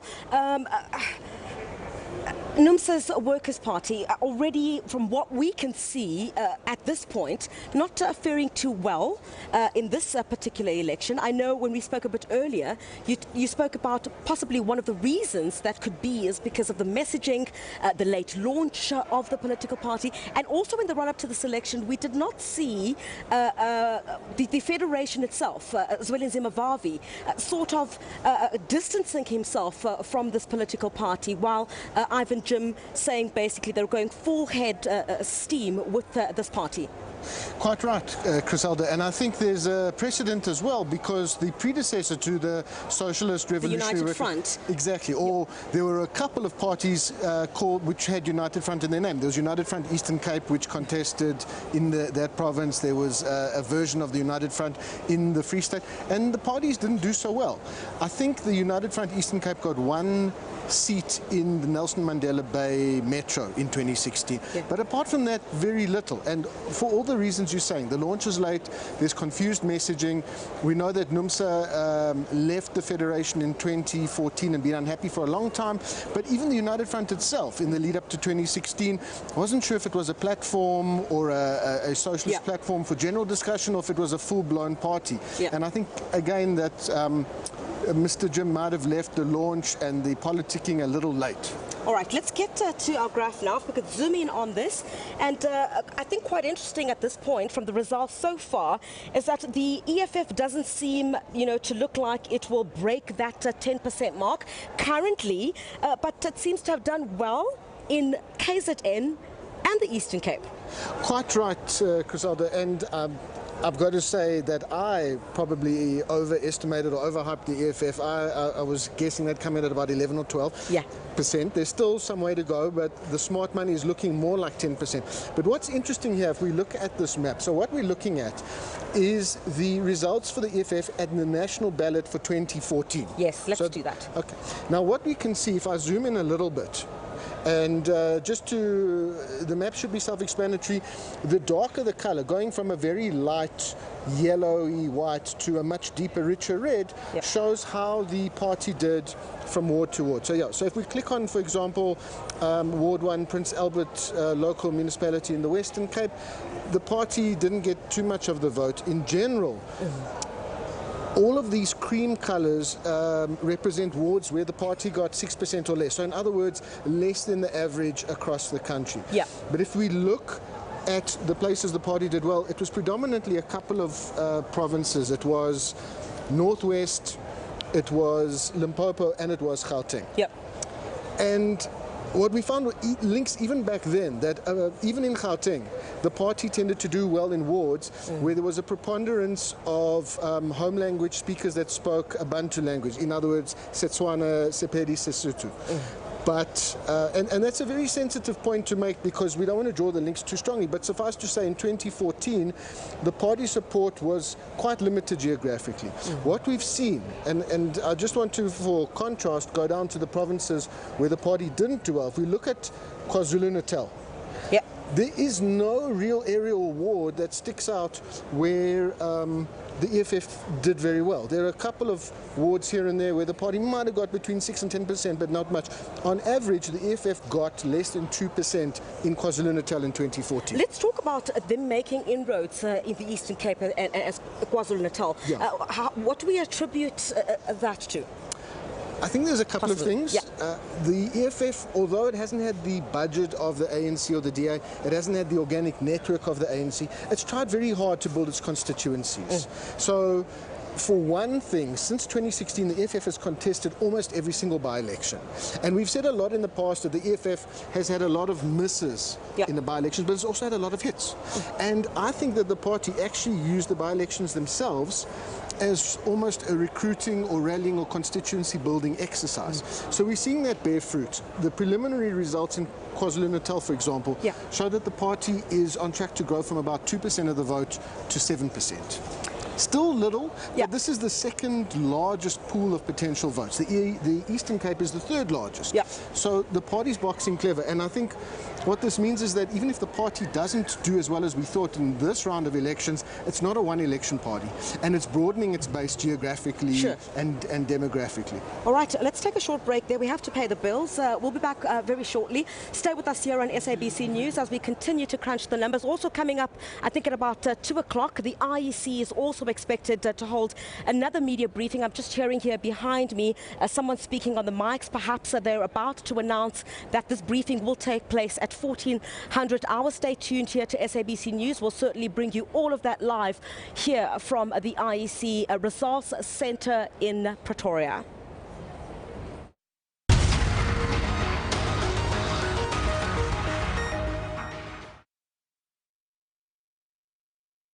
Solani Mkiva says that they believe that the king should be released and that they are not being opportunistic. The last 4 years, we have been engaging with government. It cannot be a post-colonial government that begins to jail a king in a context of what actually happened. Bobby Solomons, he's the spokesperson of the Alex Shutdown Committee, the multi-billion rand Alexander Renewal Project. Nothing came of that. Community wants to know what really happened to the money. The creative director of the label, Mansu, that of course means black is beautiful in Sesotho. What has been your experience in that regard, given, you know, some of the more established labels that you have managed to work with? It is hard. 15 years is a long time. There's a lot of sacrifice for your family to make for you. This is the thing. This is it this morning. Reporter Sipho Stearman. Sipho, thank you very much indeed. What are they protesting about? Well, they're talking about their living conditions, that they don't have clean drinking water, they don't have proper toilets, they don't have proper housing. Lopang, tell us what's happening where you are. early this morning, one classroom was set alight at the school. Reptiles are creeping into the classrooms like snakes. Residents are saying that they've been failed by the Mpumalanga municipality. This is what you see. People are angry. Let the municipal manager go.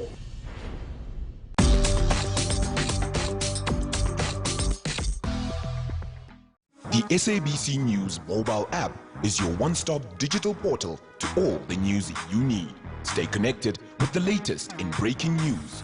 Watch the SABC News channel along with clips and live streams of all the big news events. And listen to all the SABC News radio stations live, including podcasts and much more. Simply download the SABC News app to your Android or iOS device from either the Play Store or the App Store. SABC News, independent, impartial.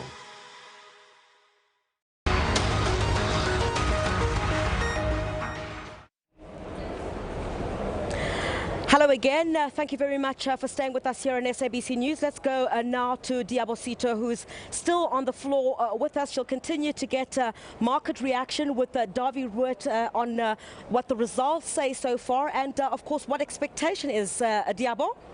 Griselda, if you've been watching On Point and certainly SABC News, you'll hear that my colleague Arabile Kumete, who's at the JSE, mentioned that the rand is strengthening and also equity markets are strengthening nicely. So I'm still speaking to Davi Root, who's the chief economist at Efficient Group, to find out, what does this all mean for the people at home, the bread and butter issues. That is what people care about at the end of the day. Davi, thank you very much. I'm telling everyone about how the rand has now strengthened. Why should they care about this? Well, the rand is nothing but the stock price of the South African Incorporated. The rand is telling us that the financial markets are happy with the results of the elections so far, and it's not only the rand.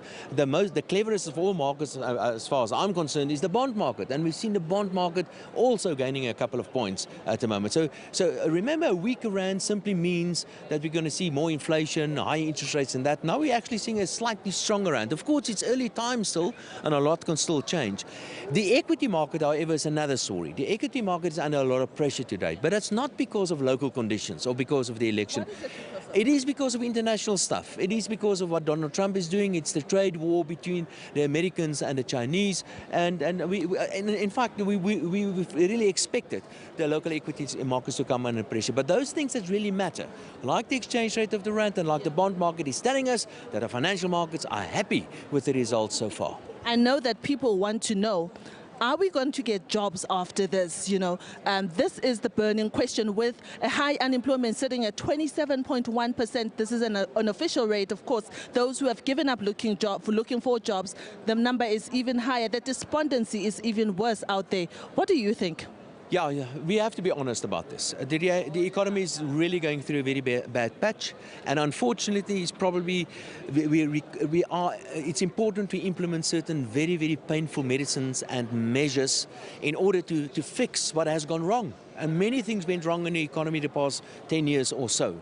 And I'm afraid that's going to be very painful. So don't expect jobs and economic growth after the elections. In fact, it's quite possible that we can see a further increase in unemployment and poverty and that sort of bad things. But if we do the right things, it's going to be temporary. And then thereafter, we are likely to see economic growth.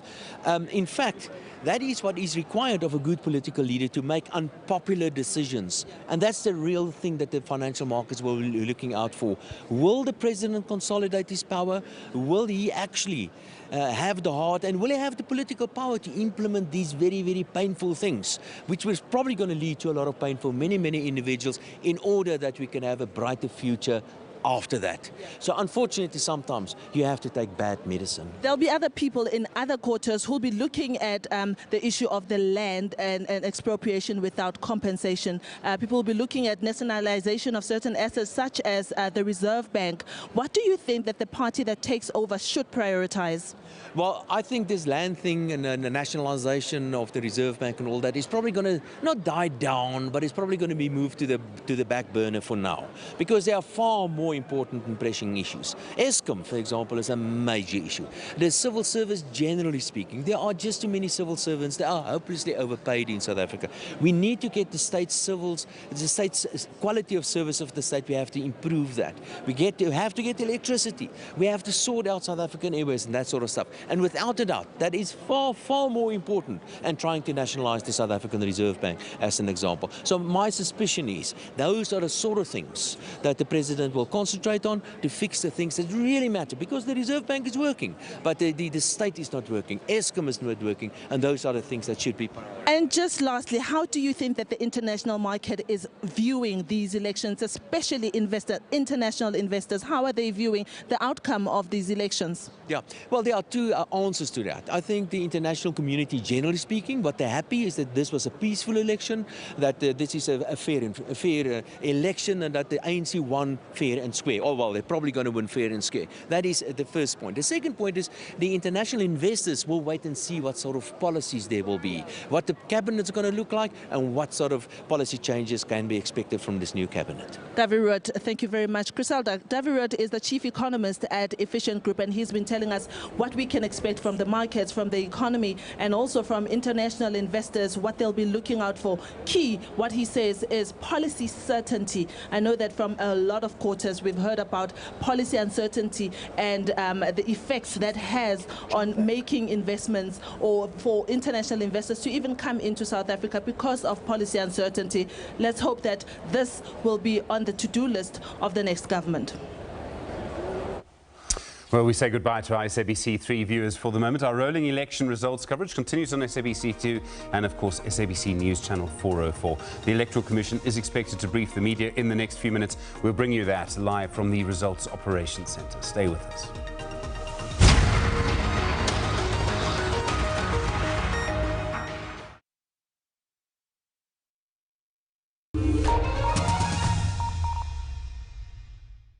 When South Africans go to the polls, SABC News gives you names you can trust.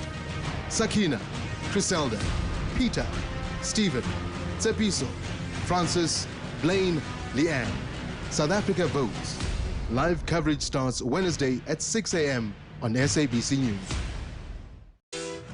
On Trains Travel, we bring you a full guide on all things lifestyle related. With so much to discover, we give you comprehensive reviews of places to visit, music, travel, and food. We also explore the arts, whether on or off stage.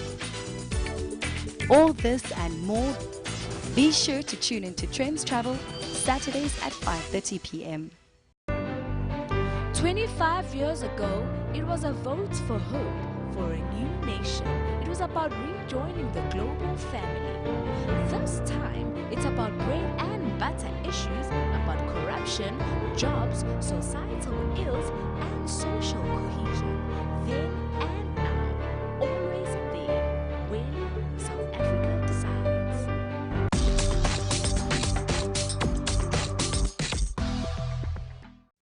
And next to her is Judge Pillay, Commissioner of the IEC.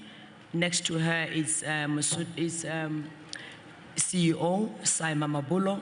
Next to CEO is Commissioner Miepia. On that note, ladies and gentlemen, welcome to our house.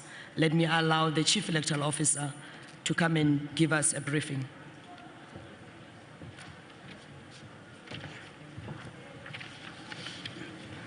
Good afternoon. The Electoral Commission will urgently conduct an audit of results and votes cast in a sample of voting stations to ascertain if double voting occurred. The audit will cover a statistically representative sample of voting stations, as well as where complaints and allegations of double voting have been received. The final number and selection of the sample will be determined in conjunction with expert statisticians. The process was endorsed by the Party Liaison Committee this morning. The audit will involve the capture of information showing the ID numbers of voters who cast vote at each voting station from the zip-zips, scanners, and the completed VEC4 forms. The data will then be cross-referenced and compared to identify any instances of multiple voting to establish scientifically whether such instances were isolated or systematic and what the material impact is, if any, to the results. In most voting districts, the VEC4 forms and the zip-zips have already been returned to local offices as part of the rollback of materials following the conclusion of counting. The Electoral Commission has ordered the urgent docking of zip-zip scanners to upload what information has been captured relating to voter participation. Additional resources have also been urgently identified and will be deployed from today to capture the VEC4 forms and the zip-zips into databases to facilitate comparisons and data analysis. By law, the Electoral Commission has 7 days in which to announce the results of an election and is confident that this exercise will be completed in time to provide assurance of the integrity of the results within this period. The Electoral Commission is encouraged by the rapid arrest of 4 voters in KwaZulu-Natal in conjunction with the alleged double voting. As noted yesterday, any attempt to vote more than once leaves a clear footprint in the electoral process, and the suspects were tracked down using this information. The Electoral Commission has also ordered an investigation into the effectiveness of the indelible ink marker pens supplied for the election.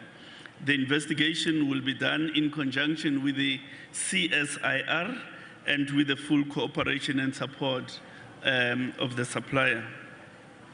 Approximately 200,000 pens were procured through the normal open tender process, according to specifications set by the Electoral Commission.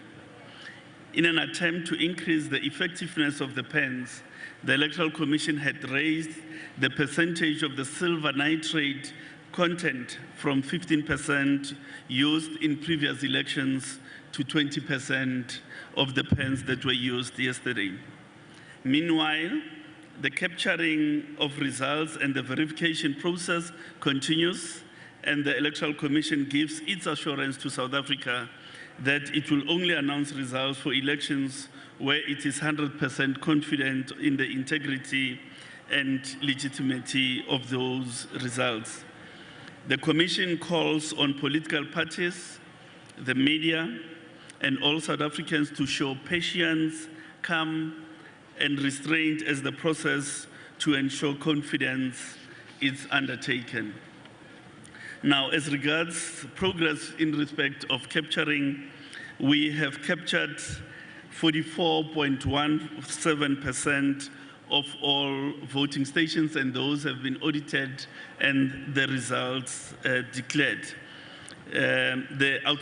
The remaining 55% of the results we hope to conclude sometime during the course of the morning tomorrow. However, 90% of all voting stations should be declared by about 10 p.m. tonight. Thank you very much.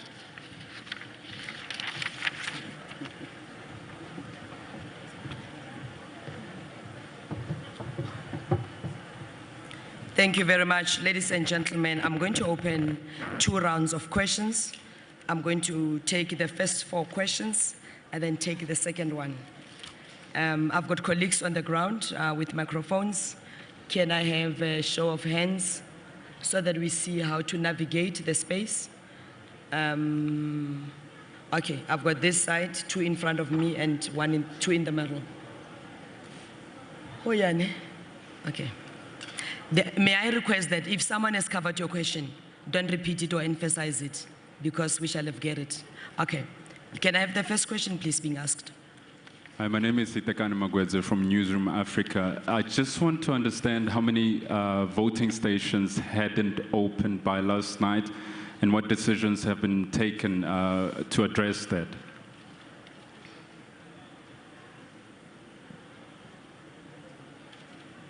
Okay.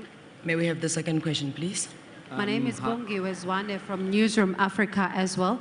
I wanted to check, I know you say 4 people have been arrested in KZN, but just how big is this issue of double voting that the IEC says it's concerned about? There has been political parties who are saying that the IEC appears to be downplaying that issue.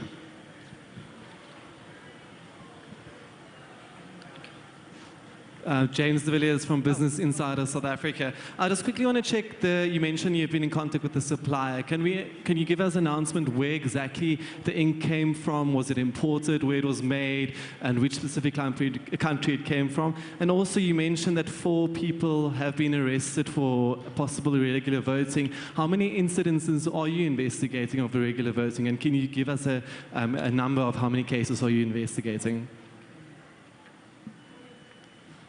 Hi, good day. Marianne Merton, Daily Maverick. Can I have a clarification with regards to the audit that you're undertaking on the double voting? My understanding is that this has never happened before. Is it indeed unprecedented? And if it is, can we have a statement with regards to how concerned is the IEC about that? And a clarification also, when you say you have 7 days to declare the results, are you saying that that will only happen next week, Saturday? Thank you.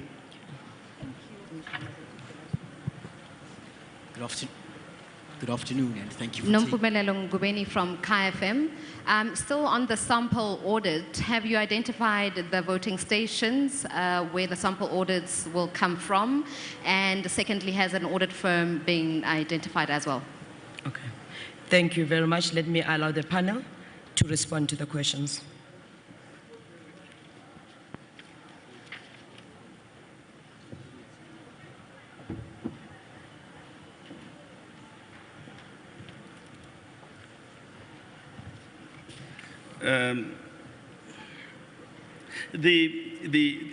The purpose of the audit is to check the extent of the phenomenon. The Commission at the moment can't tell you it was the extent was this or the other number. That has to be determined through a scientific process, and that's what we are implementing at the moment. Our perspective on the audit is that it's an assurance-giving measure, because it is important that all of us as stakeholders, we are assured that there is integrity in the process. So the audit is intended precisely to realize that position, that let's all find our comfort about whether this thing happened and the extent to which it has happened, and whether it has a material impact on the results. We are speaking to some of the agencies of the state to ensure that we have the necessary capacity to conclude the audit process expeditiously. Obviously, the Commission is concerned that we do not keep the country in suspense for long. We do want the results declared, but we want those results to be declared with a measure of confidence. So the 7 days relates to the date of the election. In other words, you count the 7 days from the date of the election and not from the date you had intended to announce the results. No, we have not yet identified an audit firm. There's a lot of mechanical data capturing that would have to happen from the VEC 4 forms. And we are looking at the capacity that we may need to augment our own internal capacity for that exercise. And we are also looking at the people who will help us with the statistical analysis, so that there's a measure of independence as well in the process. The voting station that had not opened, there's one voting station rather, that had not opened in the Eastern Cape yesterday. I just don't have the name of the voting station with me at the moment, but it is just the one. Capturing is ongoing, so one has got to look at the potential materiality of that non-voting in the context of the overall national and provincial election, and that decision will be made accordingly. Thank you. Or okay.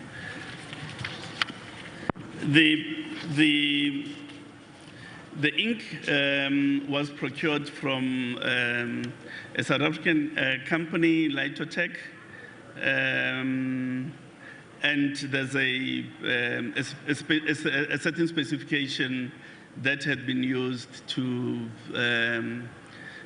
procure that ink.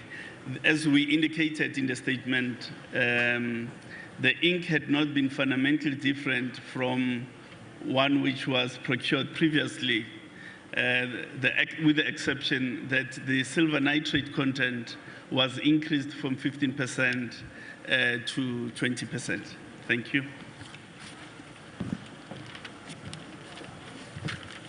Let me take the last round of questions. Good afternoon. My name is Lungana Mhlongo from Kasi FM. My first question goes to the chairperson. We saw yesterday the statement issued by Forum for Service Delivery wanting the IEC to declare these elections unfair because the chairperson was seen apparently accompanying the president of the ANC. What is your response, chairperson, to that? But secondly, your mandate as the IEC is to ensure that every South African is able to vote. In Katlehong, there were grandmothers that applied for special votes, but IEC staff did not pitch. As a result, they were not able to vote. And in Windmill Park, the voting stations ran short of national ballot paper. Can you say as the IEC you failed your mandate to make sure that each and every South African that wants to vote are able to do so? Thank you.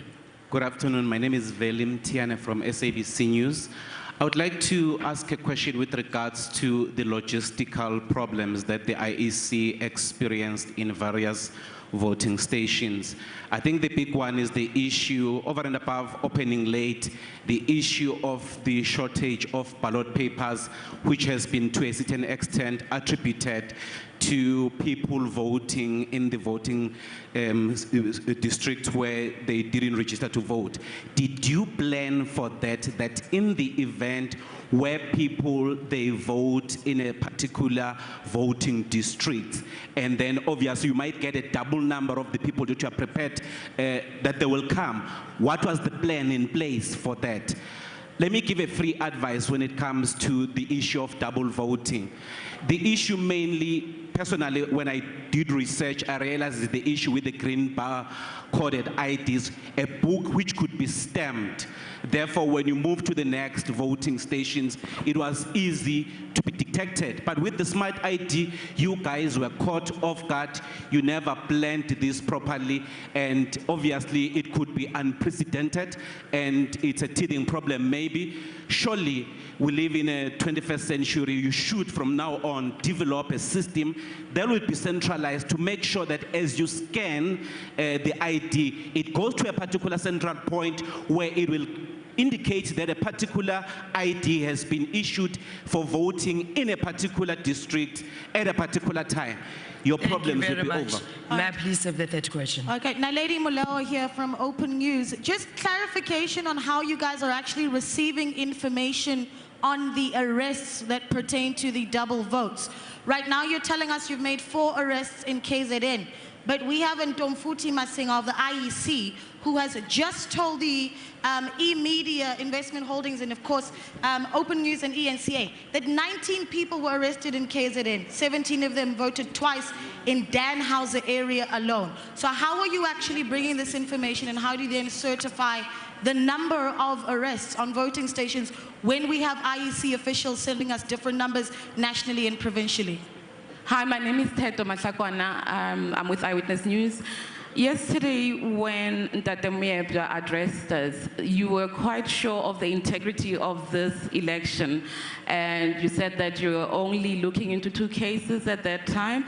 Obviously, the meeting that you had with the political parties has swayed you to take this process, but can you still be sure to guarantee the country of the same integrity, even when you did so, having those 2 cases yesterday? Thank you. Hi, Veronica here from Voice of Words. I think the community that you're talking about in the Eastern Cape is in Kagelo in Ward 1. I would like to know what provisions were made for community tenders that did not get the opportunity to vote, and of course, what was the reason for that station for not opening? Thank you. Thank you very much. Let me allow Good the afternoon. IEC panel to respond. Thanks a lot. I think some of the questions are duplicates, by the way, and most of the information is in this press statement, if we can bear that in mind. May I allow the panel?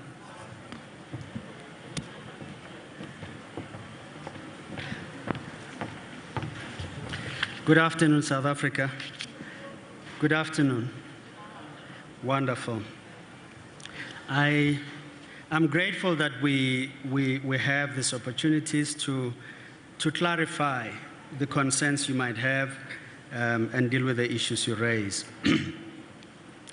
The issue of, and I'm going to answer for the chairperson. He can respond later if he needs to. In the history of the Electoral Commission, presidents in office have often been accompanied to voting stations. And I want to invite you to check that if you have not had the opportunity to do so. What the chairperson has done has not been an exception to what has happened in the past. And that should put that matter to rest, I guess. In the second issue that has been raised, it is the issue of the shortage of ballot papers and the plan. And I think this is what I appeal to all of us, or this is what we appeal to all of us to do. Behind me are the numbers of those results that have no exceptions, that are clean, as we've indicated to you, that have no concern. And if you said you want to be sure, you can, each one of them, you can pull off the website or the result system that you apply. You can pull off the result slip, because by the time it comes to the screen, there is that information, and you can pull out that information and clearly see the outcome of those results. Why do I say this? I say this because the result slip carries very interesting information. It tells you the numbers of people that have been registered in the voting station. It tells you the number of people that have come to vote at that station. It says to you, of those people that voted at that station, how many of them voted using a Section 24A process. In other words, they came from another place, and there is a clear verification process. There are no aberrations, as we would say. And I say to you, we now have 45% of the results. There they are. And that's the process we go through. I confirm that in the results that may be in the system, which are available to you, there may be results that have exceptions, which we will deal with. But I also want to assure you that in keeping with the commitment that we've given you, you would be able to see those results, you would be able to see what the exceptions are, and to the extent that there would be any anomaly that we find breaking with the past, we will be the first to let you know. That commitment we still make. The issue, therefore, relating to the shortage of ballots, if you look at every voting station, as we have said yesterday, there would not have been a shortage of ballots. The only issue would have been when voters heard that in that voting station, the queues are shorter, they all rushed there. And when the queue built up there, they found another station.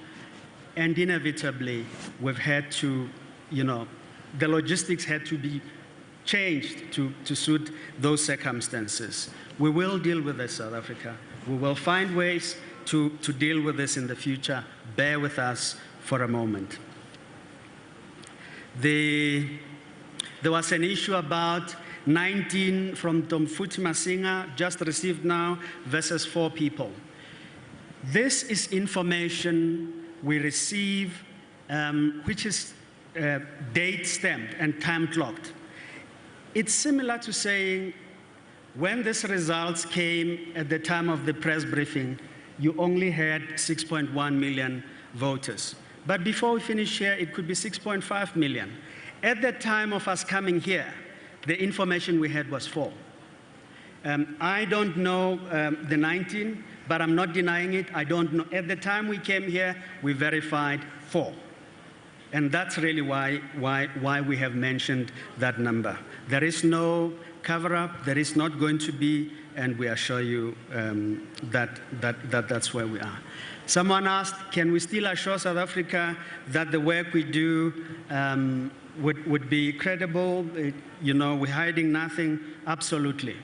There is nothing. And I say, again, every one of these 6.14 million ballots or results, you know, ballots that accumulate to that number, we invite you to look at them because there is absolutely nothing we will hide. I think I've dealt with the issues. Thank you very much indeed.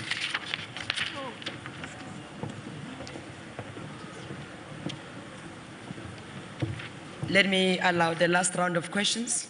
Before we wrap up, we're just about to close shop. Okay, let me take the left. There's a hand on the left, and then let's take it from here. Okay. Good afternoon, and thank you for taking my question. It's Bonolo from Network 24. I just wanted to ask, has the IEC ever thought about digitizing the electoral process to the extent of having electronic voting machines to mitigate the kind of hiccups that we saw yesterday? And are we ready for such a process? Thank you. Francis Luamachate from Progressive Independent News Agency. My question is, how many voters have casted their votes during this election so far? Do you have that information? If not, when are we likely to get that information? How many participated in these elections? 2, it's on the electoral officers who might be found to have been on the wrong path during these elections. What kind of a penalty are they going to get? The reason I ask, yesterday I went to one, when I was doing polling stations, I went to another polling station in Pretoria Gardens where I found about 6 voters who were complaining that they registered in that voting station, but what happened, they were only given 1 ballot paper. And in that process, the area manager came, tried to address that issue, but they were not satisfied. They've been waiting there from 1 o'clock until somewhere around 5 when I left. But they even identified the electoral officer who issued, the one who issues the ballots. That this is the one who issued us 1 ballots, while we were supposed to get 2. We are from Gauteng, we are not from anywhere, and we registered in Gauteng. So how are you going to deal with them? What kind of penalties are they going to get? Thank you. Good afternoon, Alderman St-Pierre here from ENCA. Have you received any application from any of the political parties that there must be a rerun of the elections? And what recourse is available if the IEC finds that the indelible ink that has been used, that there has been some discrepancies? Would you also then say that the possibility is there that there should be a rerun of the elections? Karabule Tlatla, CNBC Africa. My question is more focused on the appointment of audit firms. I would like to know what that will do to the budget of this particular elections. And I've spoken to several parties which also suggest that there might have been even bigger meddling in the South African elections. I'm not sure if the Commission has seen some of the reports alleging Russian influence in South African elections. So I want to know if you've looked into something like that. Thank you very much. Right. Can I have the next question, please? Lungile from Caxton Newspapers. There are allegations that there are IEC officials who were held hostage in Alexandra last night, resulting to some special vote boxes arriving late for counting. How true is that? On that note, ladies and gentlemen, thank you very much. Let me allow the panel to respond before we wrap up the press briefing.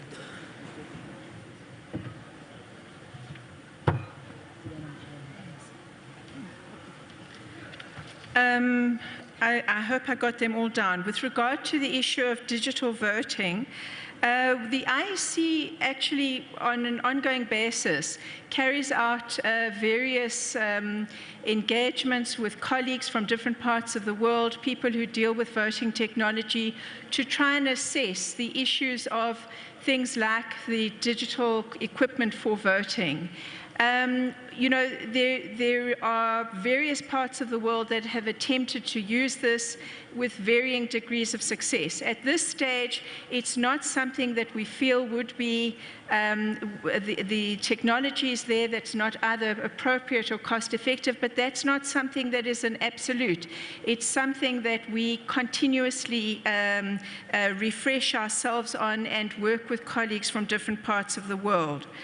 The issue about presiding officers and you know, consequence management for presiding officers, you know, we have encouraged people to come forward and ensure that where there are concerns, we get the specifics, because we do follow it up. We've had occasion, even during the voting process, to move presiding officers from, to remove them from their particular posts where necessary. So the issue of consequence management is something that we're certainly very clear about the need for, and again, we can only emphasize that the more concrete these things are, the better it is for us to enable that process to take place. Regarding the question that was sort of a combination of issues around the indelible ink and possibly rerunning the election, you know, the concern that I think we have is that within the digital space in particular, but even in terms of reports and so on, there is a level of speculation about what has happened and what hasn't happened. And this is why we have asked members of the public, political parties, to be as specific as possible, because we do take the specific reports very seriously and we will be dealing with them. What we've said on a number of occasions is that our normal practice is to ensure that internally our own information that we capture within our system, which boots out automatically where there are issues that need further attention in order to assess why certain patterns are there and what has taken place. Now, unless we get specific areas where there are complaints, in order to delve deeper into those areas, we're left with something very general. What our PO was giving you a briefing on is the fact that we are confident that our system is strong. It will throw out the exceptions so that we can investigate them, and that combining that with any objection that we receive from a political party with regard to anything, not just this particular issue that we're discussing, we will investigate. And we are confident that that creates a situation where our results and our elections have integrity. But we recognize that there are concerns. We are not trying to evade those concerns or trivialize those concerns. We are grappling with them to give you the assurance that we know our system gives us. And for that reason, we have decided, together with the political parties at the PLC, we have decided The proposal was put forward, it was debated there, it was agreed that we will ensure that we have, in addition to what we normally do, an analysis of a sample. And that is what I think was being outlined to you. And we hope and we think it will give you the assurance that you need.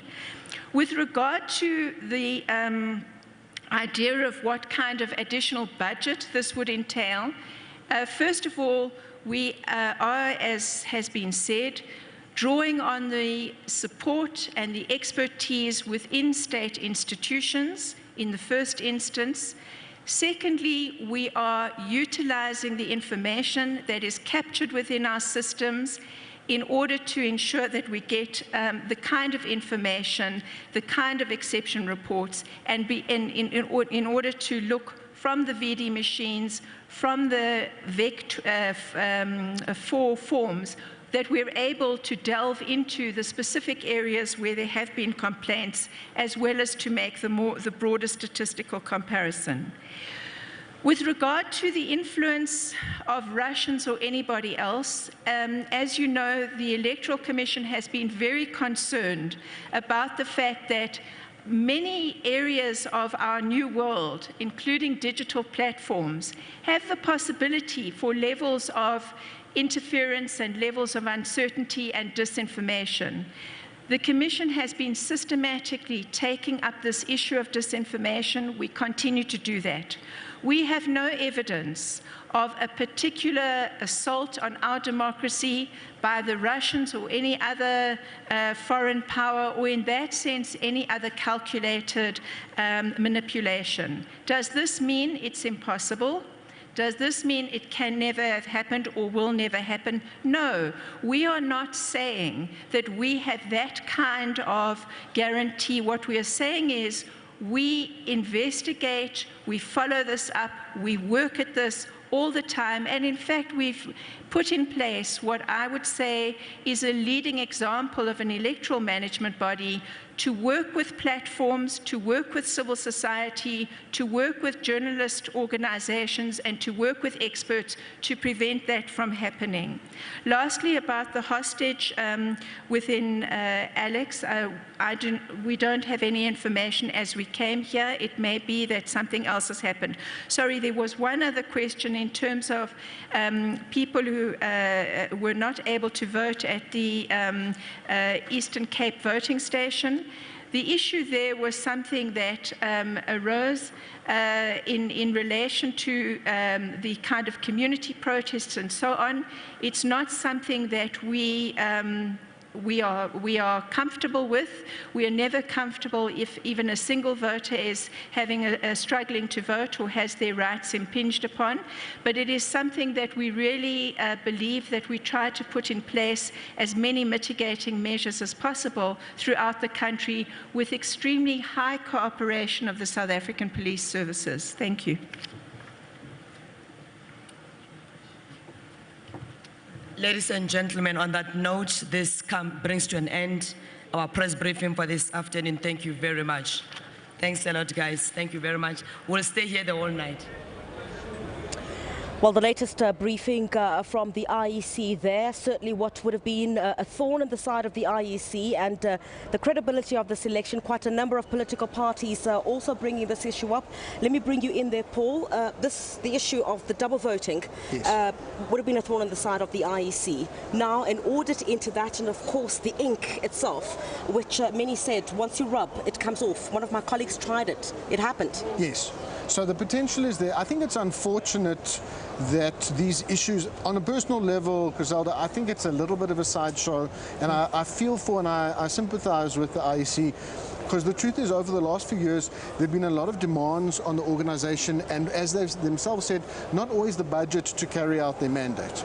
So, for example, following, if you remember, the problems with by-elections in Tlokwe, that there was a constitutional court ruling that the IEC had to comply with and register more full voting addresses for people who are registered. The IEC spent a lot of the last 3-4 years and budget and resources to do that. But Paul, obviously, anything for the IEC not to have any doubt cast on the credibility of the outcome of this election, because certainly if somebody is double voting, they're saying 4 arrests have been made in KZN relating to allegations of double voting. I mean, you would have, opposition parties would obviously have the right to cry foul. Yes, they would, and they should, and it is a democracy and they're allowed to. And again, I must just stress that before the results of this audit come out, I'm only speaking in terms of my personal feelings and maybe my personal prejudices, that maybe some of the parties that aren't doing so well are going to try and detract from their failures at the ballot box by casting aspersions and doubts on the IEC's work. Yeah. It is unfortunate. We are on the continent, as well as with a lot of other institutions like the Stats SA, the IEC is a gold standard. Yeah. We've had a really good reputation for the organization. It's something that, as an institution, South Africans can be proud of. So it is very worrying, and I hope it's resolved very soon. All right, let me bring you in there as well. Joining us, Dr. Ndumiso Klingo from the CSIR Strategic Partnership Manager. Please come through this side. We're doing a whole lot of moving around here. Let's play with this a bit. All right, where do we stand currently? The ANC, your predictions, 57%, the DA, 21%, EFF, 10%. Is that where we're standing at this point in terms of predictions? I have to clarify that exactly. Let's go there. Correct. That is those are the predictions that our model is spewing out, with 42.91% of the voting districts counted and declared by the IEC. Yes. And we see that the ANC is coming in at about just over 57%. And as you can see, even on the graph here, that the model takes out, as from about 10%, the model has been pretty consistent in giving the number 57%. And from our experience, once it stays or it hits that steady state, there's very little that can make it change. And same with the DA at about 21%, and EFF.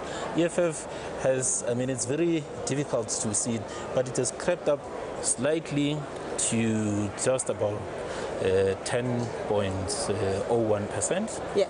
And from about 9.5 earlier in the day when we were predicting. So no no major shifts? No major shift from this prediction that we are projecting. Yeah. We're not expecting a major shift at this point in time.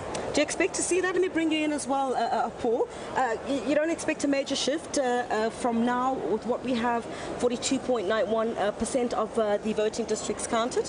No, I personally have got a lot of faith in the CSIR's model. It's a model that's been run, I think, since 1999. Since 1999. And always and everywhere, again, the gold standard when it comes to early predictive value. As the doctor said, with about 5, 10, even at least 15% of the vote in, normally it's a very good lock on what's going to happen. There's still some variation, but I think we can expect, as we've said before, the EFF at around 10, the ANC at about 57, 58, the Freedom Front Plus doubling or tripling its vote from last time. But the EFF, unlikely to break, we spoke about this a bit earlier on, unlikely to break that 10% mark? Well, if we look now, the EFF, as the more of the votes been coming in, the trend for the EFF's final tally has drifted upwards. At the moment, it stands at 10.1. Yeah. So, yeah, to answer that, the EFF does look like it's broken the 10% barrier. Probably unlikely that it'll break the 11% barrier at this point, though. We'll see. I think the 12% that has been spoken about appears to have come from the polling companies that released their predictions, and I think they had said anything between 11 and 13% or thereabouts. Yeah. So, but our model is saying just about 10%. We'll see how it turns out. Okay, fantastic. So, with how much longer do we have to go? I see the IEC saying about 90% at about 10 p.m. tonight, if I heard correct. 90% of the voting districts would have been counted. What can we expect? Is anything, yes, apart from the other political parties, that we spoke about, you have your Freedom Front Plus, you have significant shifts of the EFF in provinces like KwaZulu-Natal and the Eastern Cape. Are we expecting some surprises at all? At this point, I mean, it's a bit of a semantic argument, because if we trust the model, and I do, then there shouldn't be any surprises. But there are some precedents. There's some interesting things that the model is predicting, because this is, the CSI also models down to the provincial level. So some interesting things. In KwaZulu-Natal, the model has the IFP overtaking the DA as the official opposition.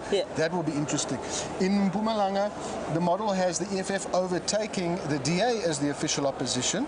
Also something that before the election we probably could have predicted, and it would have sounded like a reasonable assumption. Sticking in Mpumalanga, the ANC is actually, according to the model, forecast to do quite badly, falling by about 7-8 percentage points from 78% of the vote to Reasons? Part of the reasons, and that's a good question, because it leads into, I think, the last identifiable trend, is that there's a fragmentation of the vote. If we look at what we call the top three, the ANC, the DA, and the EFF, traditionally the top three, whether it was the EFF in the past, or COPE, or the IFP, have got about 90% of the vote, sometimes 91% between them. So it's quite consolidated at the top. The model here has the top three getting about 88, 89. So there's some fragmentation because there's a lot more parties. And I think the other thing which could lead to the ANC's decline is the lower turnout rates, which we've seen. And that's what I want to talk about. That's something that we spoke about briefly before we went to. If we look at the margin in 2014 and what we're dealing with now, what is this? How good is this for democracy, if good at all? To put into context, Griselda, even if turnout in 2014 we said was 73% or thereabout, and the model has turnout predicted to fall to, I think, about 65%. Even 65% is very good by international standards. In many mature democracies, turnout can often fall below 50%. Obviously, in terms of what we would like to see, and the fact that it's only 25 years since democracy, and the historical narrative about how many South Africans fought and suffered and sacrificed for the vote, it is distressing. But a low voter turnout could could possibly eat into the ANC, possibly, and the EFF. Am I correct? Most of the polling and most of the modelling of the polling results by companies like Ipsos and the Institute for Race Relations, when they looked at different turnout rates in different scenarios, based on how they allocated undecided voters and people who might come out, you're quite right.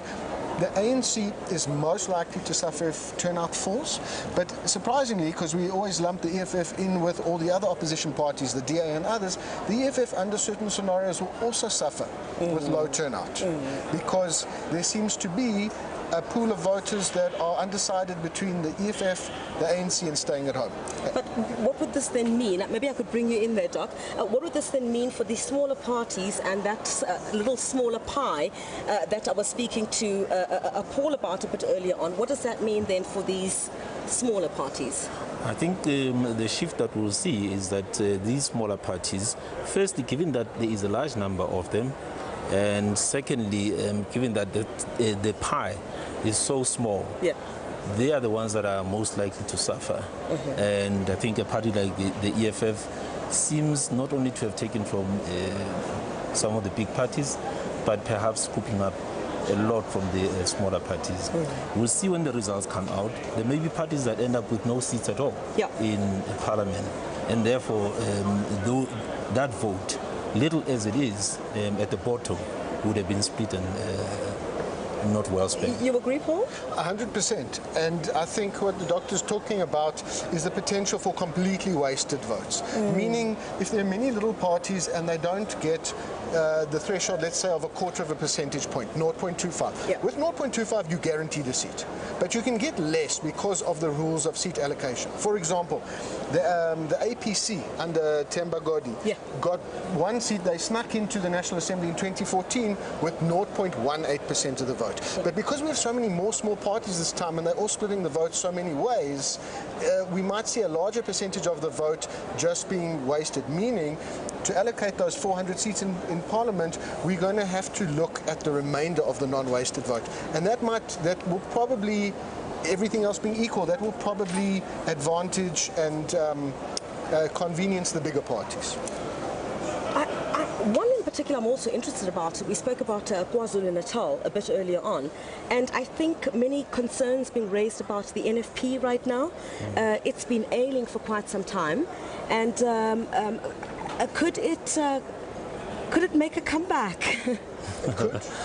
Well, I mean, when we look at the results that we have for the NFP at the national level, with 39-40% counted, the NFP is at number 10 with 0.29% of the votes.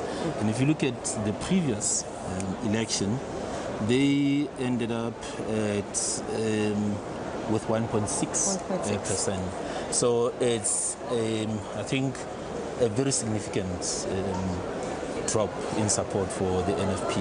And they're dropping from about 5th on the row, on the list from 2014 to number 10 projected at present. And interestingly, I think it speaks to a lot of these breakaway parties that your NFPs, some of those, the future of COPE, for example.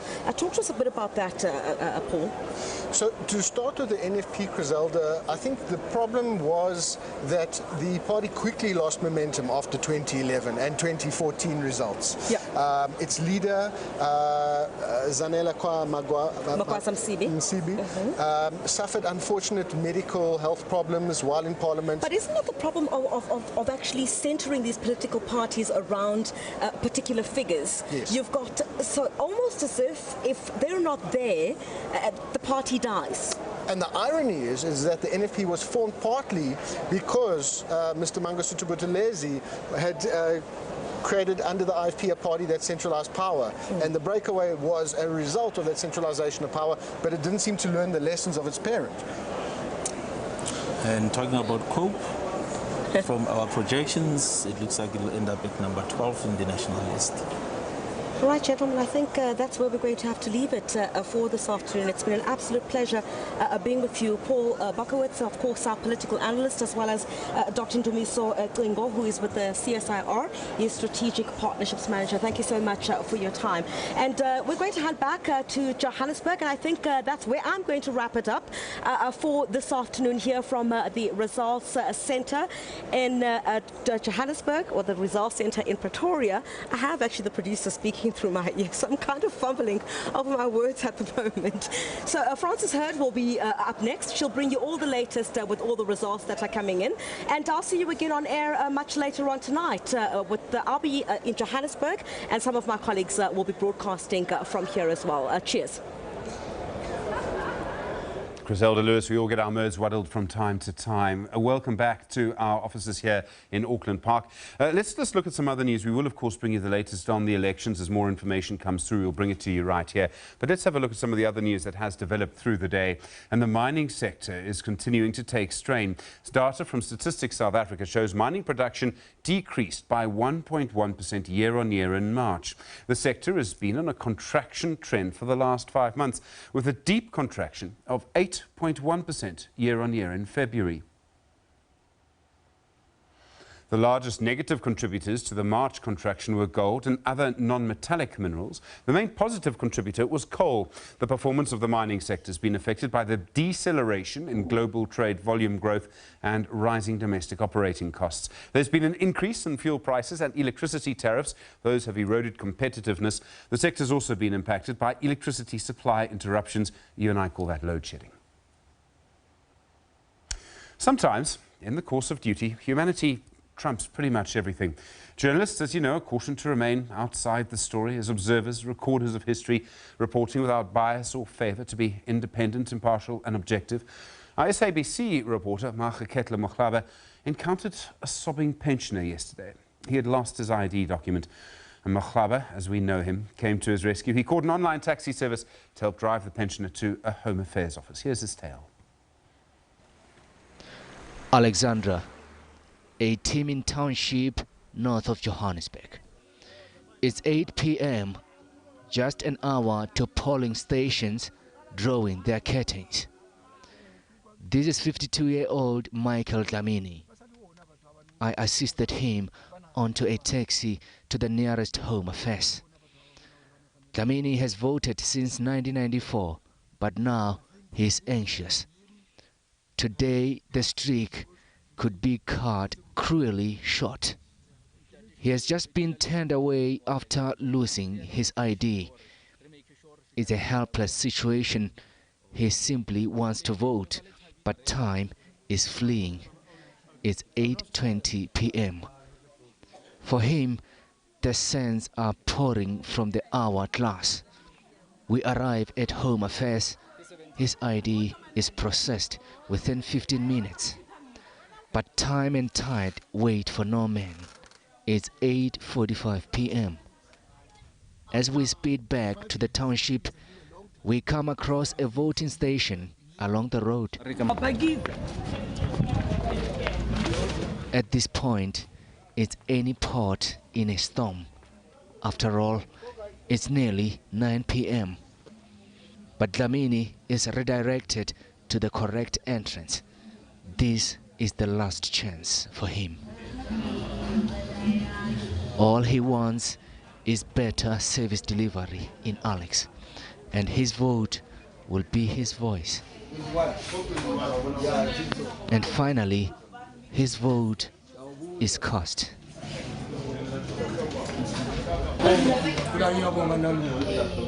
Thank you very much. Okay. Thank you very much, my brother. Without you, I couldn't have done anything. Thank you very much. God bless you. Even the Uber driver may have lost clients while waiting for us, but the spirit of Ubuntu prevails. I think he deserves to that, to get his vote and to vote for his rights. I mean, for the future of his kids and his grandchildren. And all is well that ends well. I'm so happy I can't even speak. You know the way I'm so happy. And the way you know what you helped me. They couldn't help me there. So I thought maybe probably that was the end of me. And then, but then you took up to it up to you to go to all way, to try and help me. Yes, and then you did help me. So I'm very happy. I'm very happy. I made my mark today. Mariketa Mutlabe reporting on a startling and amazing journey. SABC News, Alexandra. Well, imagine bumping into Mr. Dlamini and having to confess that you hadn't voted, what that would feel like. Transnet Executive Manager for Governance, Peter Wilmink, has told the State Capture Inquiry that the parastatal awarded McKinsey Consultancy 8 contracts with a combined value of around 1.6 billion rand by deviating from the company's normal open tender process. From CFST, things don't go to as prescribed in Transnet's procurement policy. Wilmink told the Commission sitting in Joburg today, deviations are only acceptable in an emergency or if there are no other suppliers of a particular service in the market. Former apartheid police officer João Rodrigues will find out if his application for a permanent stay of prosecution has been successful. Rodrigues is accused of murdering anti-apartheid activist Ahmed Timmel in 1971. The High Court in Johannesburg will rule on the matter later today. The 80-year-old former officer has argued that for being tried at his age for a crime that happened 48 years ago violates his right to dignity. The state contends Rodrigues must go on trial to clear his name. The 80-year-old faces a charge of murder after an inquest found Timmel was thrown to his death from the 10th floor of the then John Vorster police station in Johannesburg. Well, thank you for being with us over the last 3 hours. There's going to be a lot more coming from the Results Centre through the rest of the afternoon, into the evening, and in fact overnight here on SABC News. I do hope you'll stay with us. A lot more numbers to come, and we'll find out in which direction the country is going to go. Thanks for being with us. Good afternoon.